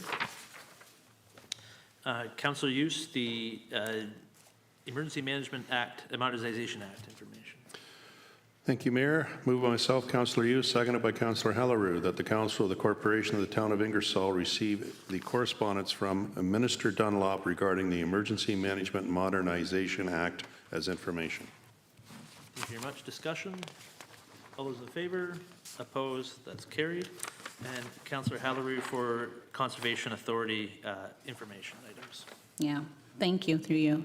Moved by myself, Councillor Halleru, seconded by Councillor Pecuniary and Boston, that the Council of the Corporation of the Town of Ingersoll receive correspondence items 21 to 37 regarding proposed Conservation Authority consolidation as information. Thank you very much. Discussion? Councillor Halleru? I'm just saying, you know what, sadly, but it's what it is. I can add, I appreciate staff consolidating this in one motion, and I don't apologize for asking all those items to be on the agenda. This Friday, Mayor Morgan of London has organized a meeting for all the watershed mayors in the watershed of UTRCA, and certainly be going to that to try to understand the situation better. I've struggled to find any correspondence from any council that's in support of the proposed changes. Again, that's just for information purposes to show that, really to see what was out there and for everybody to be aware of what the proposed changes are. So for discussion, all those in favor? Opposed? That's carried. And Councillor Van Koon, Boston's. Thank you, Mr. Mayor. Moved by myself, seconded by Deputy Mayor Wilson, that the bylaws 26-5436, 26-5437, and 26-5440 to 26-5442 be approved, subject to Section 284.114 of the Municipal Act. Thank you very much. Discussion? I've already signed the sheet that I'm not vetoing anything. So all those in favor? Opposed? That's carried. And adjournment. Deputy Mayor Wilson, please. Moved by myself, seconded by Councillor Bowman, that the Council of the Corporation of the Town of Ingersoll adjourn the January 12, 2026 regular meeting of Council at 8:56 p.m. Discussion. There was a lot on this agenda, so I want to thank Council for being efficient and effective. Very much appreciated by everybody, I'm sure. So, all those in favor? Opposed? We are adjourned. Thank you.